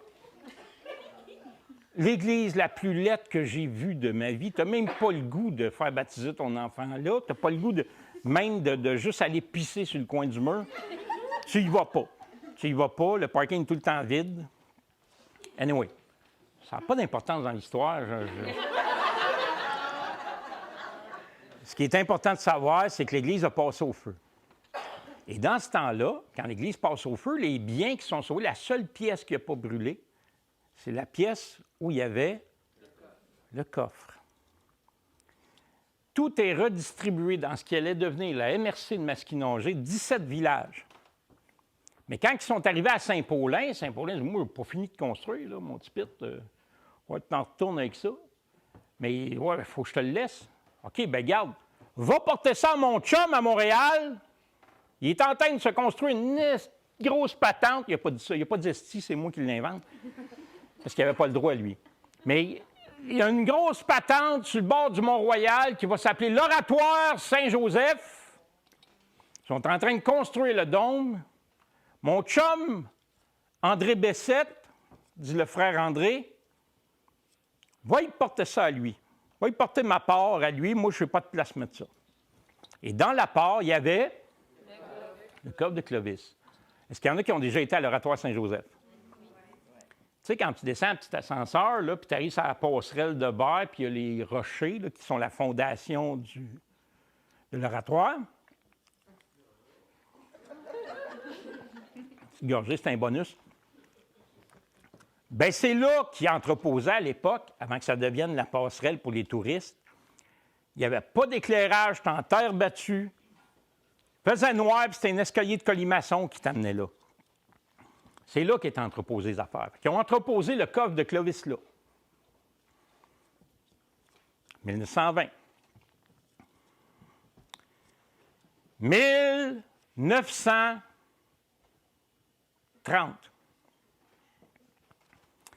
1930, le frère André est chez eux dans son appartement en face de l'Oratoire Saint-Joseph. Il y avait un petit 2,5. La secrétaire vient cogner à sa porte. Jusque-là, ça va. Mais le problème, c'est qu'il était 2 heures du matin. Puis c'était pas pour forniquer. Je ne sais pas ce qui se passait entre eux autres, mais c'était pas pour ça. 2 heures du matin, ça cogne à la porte. Le frère André dit « Là, monsieur, faut que vous veniez, mon... » Part. Il s'en va. Il descend les escaliers de colimaçon avec sa lanterne. À terre, sur le sol, 5 hommes d'église. 5. La gorge tranchée d'une oreille jusqu'à l'autre. Le coffre de Clovis était là. Démanchés par les pentures parce qu'ils n'ont jamais trouvé la clé. Elle l'avait ici. Ils l'ont jamais retrouvée. Fait qu'ils ont démanché la penture pour ouvrir. Il y en a un qui avait le couteau dans les mains, dans la main gauche, puis une feuille dans la main droite. Il y avait une enveloppe d'ouverte. Le frère André dit, c'est sûr que le démon, il est dans le coffre. À partir de ce soir-là, le frère André, parce que je ne sais pas si vous savez comment que l'Église avait du poids dans la société, il n'y a aucune forme de média qui a parlé de cette histoire-là. Parce que le frère André a dit à tout le monde, vous ne parlez pas de ça à personne. Jamais! Ce qui est arrivé ici à soir, jamais vous en parlez à personne. Vous allez comprendre tantôt pourquoi moi je le sais.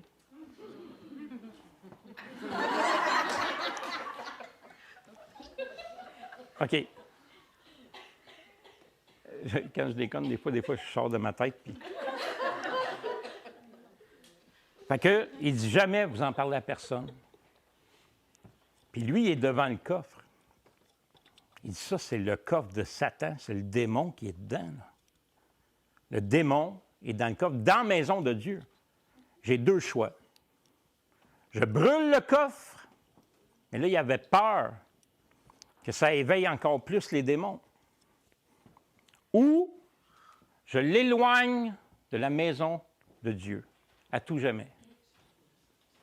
Frère André, de l'année 2000, pas 2000, l'année 1928 à 1937, louait un chalet pour ses convalescences. Il commençait à avoir une santé qui était plus faible.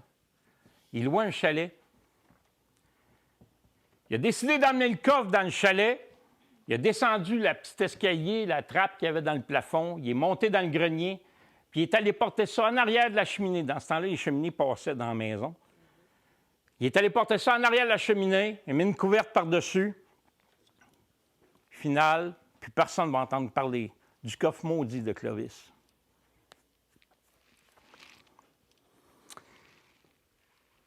Je vous ramène, parce que c'est la dernière fois de cette histoire-là qu'on entend parler du coffre, je vous amène à mon événement de 2017. Le premier Quesnel de ma descendance est arrivé au Québec fin des années 1600, quand il y a eu l'attaque des Iroquois à Ville-la-Chine. Lui, il était armurier, il avait construit une maison en pierre. Cette maison-là existe encore. Aujourd'hui, c'est à la rue Saint-Joseph à la Chine, la première maison des Quesnel est là. Ça a tout le temps appartenu à la famille Quesnel. Le premier Quesnel arrive là, etc., meurt, naissance, meurt. Je prends un raccourci, sinon on va être là 2 heures, là, si je compte tout le monde qui a passé là. Mais on arrive à mes arrière-grands-parents. Mes arrière-grands-parents avaient la maison des Quesnel, la première maison des Quesnel. Et quand ils sont devenus trop vieux pour en prendre soin, ils sont allés rester chez leur plus vieille fille. Et la maison se retrouvait toute seule. Ils ont dit, OK, il n'y a pas aucun des Quesnel qui a les moyens d'acheter la maison. Fait que le premier Quesnel qui a eu les moyens d'acheter la maison, c'est en 1937, 9 ans plus tard, mon grand-oncle Bernard. Il achète la maison. Là, vous allez entendre un son bizarre, excusez-moi. Yeah. Mon grand-oncle Bernard, quand il est mort, il a cédé ça à ma tante Mary Jane. Puis à mon oncle, là, vous pouvez rire si vous voulez, OK? On l'appelait Ticaille 30 sous. Mais il y a une raison à ça. Ticaille, c'est son nom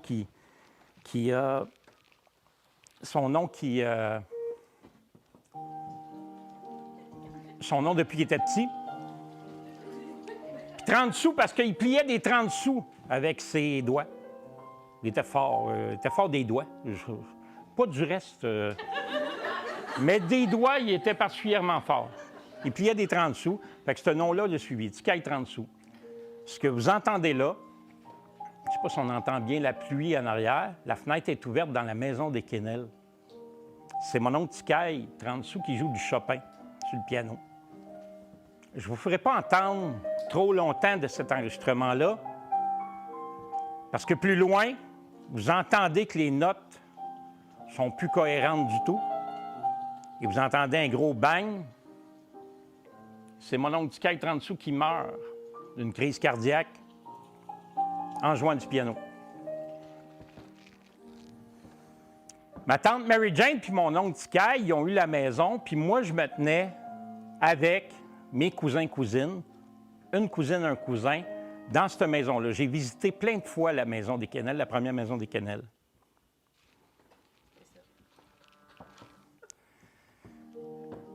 Quand... J'aurais pu répondre, j'aurais pu, ça aurait été drôle, mais je ne l'ai pas fait.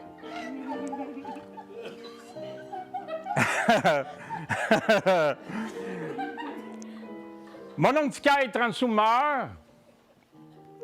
J'ai été plein de fois dans cette maison-là. Le 9 ans, là, qu'il n'y a pas eu personne, là, des Quesnel qui ont été capables d'acheter cette maison-là, quand mes arrière-grands-parents sont allés rester chez leur plus vieille des filles, on dit, qu'est-ce qu'on fait avec la maison? On va la louer. À qui ils l'ont louée? Au frère André. Fait que pendant des années de ma jeunesse, je jouais dans cette maison et au-dessus de ma tête, dans le grenier, il y avait le coffre maudit de Clovis.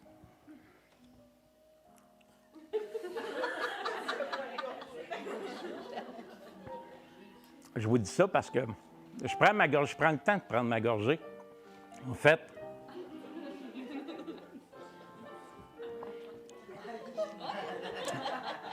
ma tante Mary Jane me détestait pour mourir.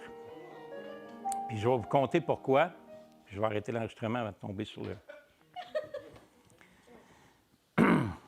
Ma tante Mary Jane me détestait parce qu'à partir du moment que mon oncle Tikaï 30 sous est décédé, asti qu'elle virait folle.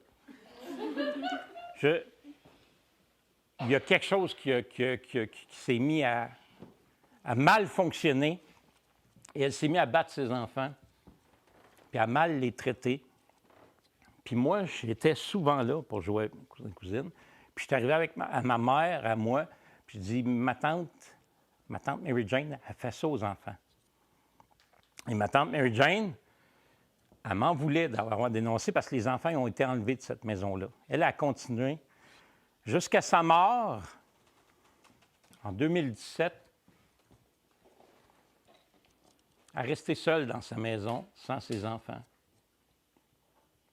En 2017, j'ai reçu un appel bizarre. Au début, ça ne me tentait même pas de répondre, je ne connaissais pas le numéro.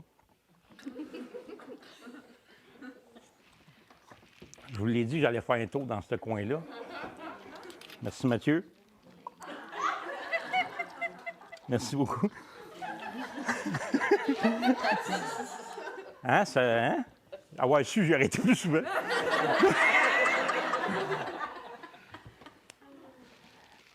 J'ai été appelé par un notaire, puis je devais me rendre au bureau de ce notaire-là. Et la première chose qu'il me dit quand je suis assis en face de lui, il s'excuse. Je m'excuse pour les mots que je vais employer, mais je n'ai pas le choix de te lire tel quel le testament de Mary Jane. À mon bâtard de neveu, ça commençait bien, j'étais très à l'aise sur la chaise. Je lègue le coffre maudit de Clovis et tout ce qu'il contient, en souhaitant ardemment du reste de mon vivant que le malheur que le coffre contient s'abatte sur lui de plein fouet. Adieu, chien galeux.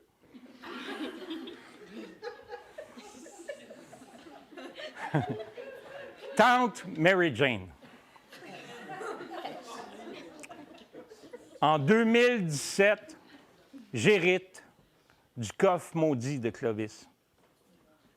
Comment je sais que le frère André a caché ça à tout le monde? Comment je sais comment ma tante Mary Jane savait que ce coffre-là était un coffre maudit et qu'elle souhaitait ardemment que le malheur qu'il contenait s'abatte sur moi, c'est qu'il y avait une lettre du frère André dans le coffre, sur le dessus des lettres, sur le dessus des enveloppes. Je ne vais pas vous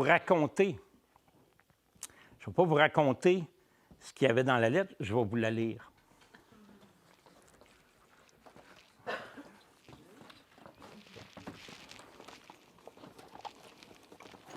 C'est pas long. En même temps, j'en profite pour vider la bouteille. Pendant que je suis caché.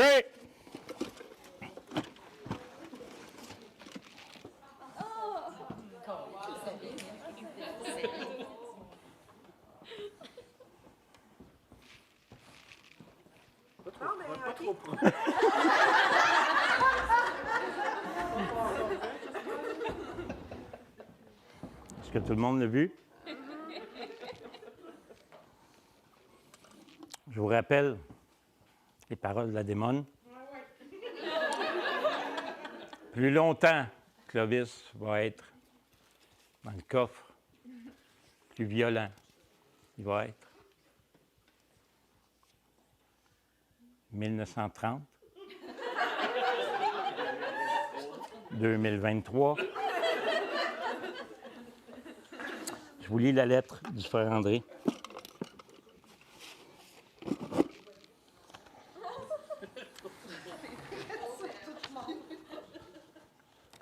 Montréal, le 18 août 1930. Nous voilà affublés d'un drame sans commune mesure, à même la maison de Dieu. Hier, 5 de nos frères d'Église ont trouvé la mort dans des circonstances bien mystérieuses. Semblerait que le démon ou l'un de ses disciples soit infiltré dans notre sainte Église. Dans la voûte où sont entreposées les offrandes des paroissiens à l'égard du diocèse, nos malheureux ont été retrouvés assassinés d'une bien terrible façon. Et où mon vin?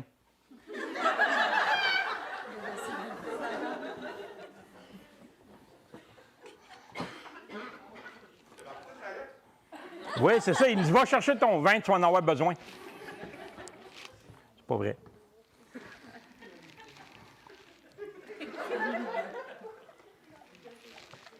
Le sang de ces saints hommes s'est répandu partout, sur la paroi rocheuse et sur le sol. Quel terrible malheur. Quelle idée de con d'aller chercher mon verre de vin. Excuse, Zara. J'ose à peine prononcer la façon dont ils ont trouvé la mort. La gorge tranchée de l'oreille gauche à l'oreille droite. Je suis descendu et ai constaté de moi-même les meurtres sordides dont ils ont été les malheureuses victimes. L'arme était dans la main de l'un d'eux. Je sais pourtant que ce n'est pas de son plein gré qu'il a retiré la vie des autres pour ensuite s'enlever la sienne, selon toute vraisemblance. Tout près d'eux, sur le sol, des feuilles,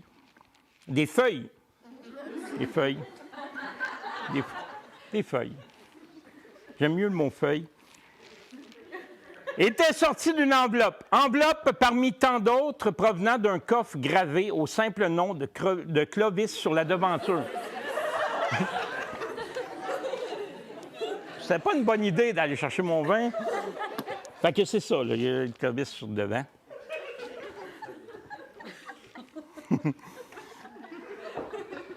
Ce coffre renferme le démon en personne.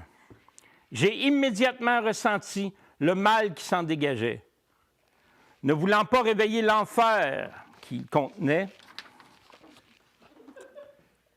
en le brûlant, j'ai pris la décision de l'éloigner de la maison de Dieu.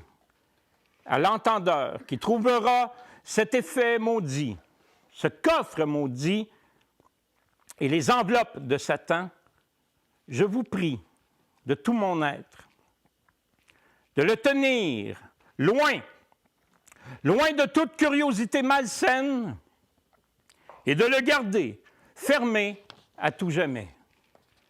Votre dévoué bienfaiteur, André Bessette, dit, le frère André. Quand je vous disais que c'est une histoire sans titre puis que je ne connais pas la fin,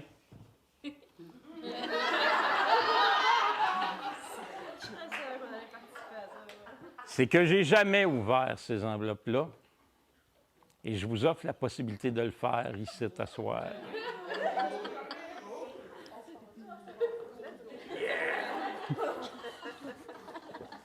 Je triche, je mets mon verre.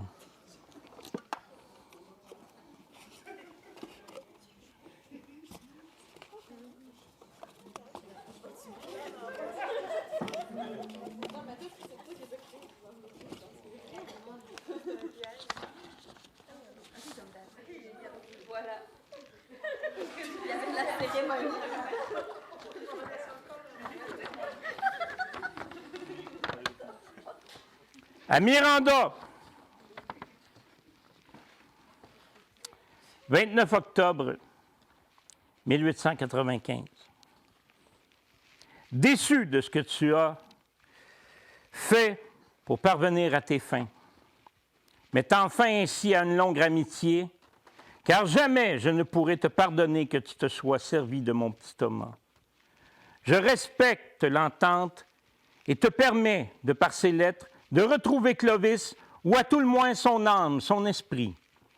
Mais prends garde et souviens-toi, ne fais jamais, au grand jamais, revenir Clovis quand des gens se trouvent dans la même pièce et la même demeure que toi. Sinon, il voudra les tuer comme il a fait avec les gens du village.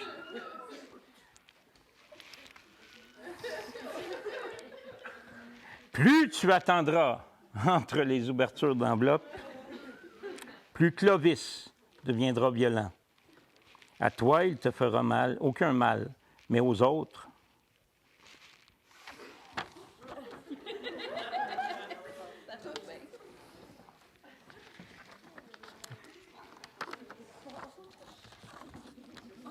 Vous êtes prête? Parce que c'est décevant un petit peu, il y a juste 3 phrases.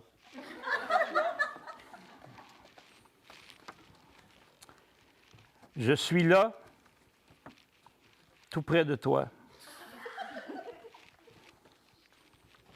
Je suis toi.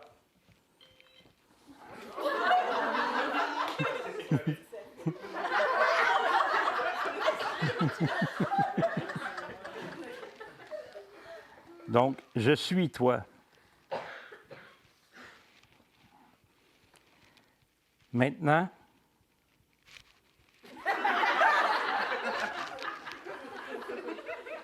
tu m'appartiens.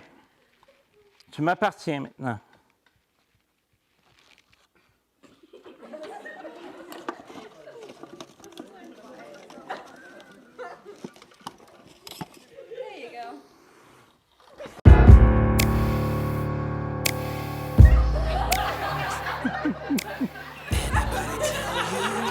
Ouais.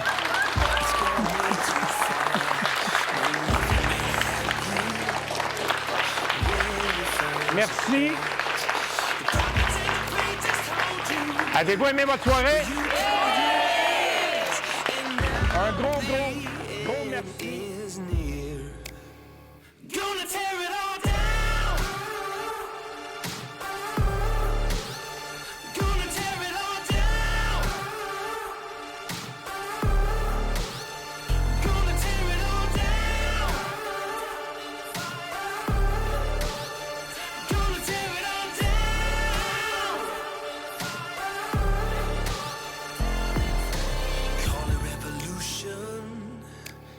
Call it whatever you need.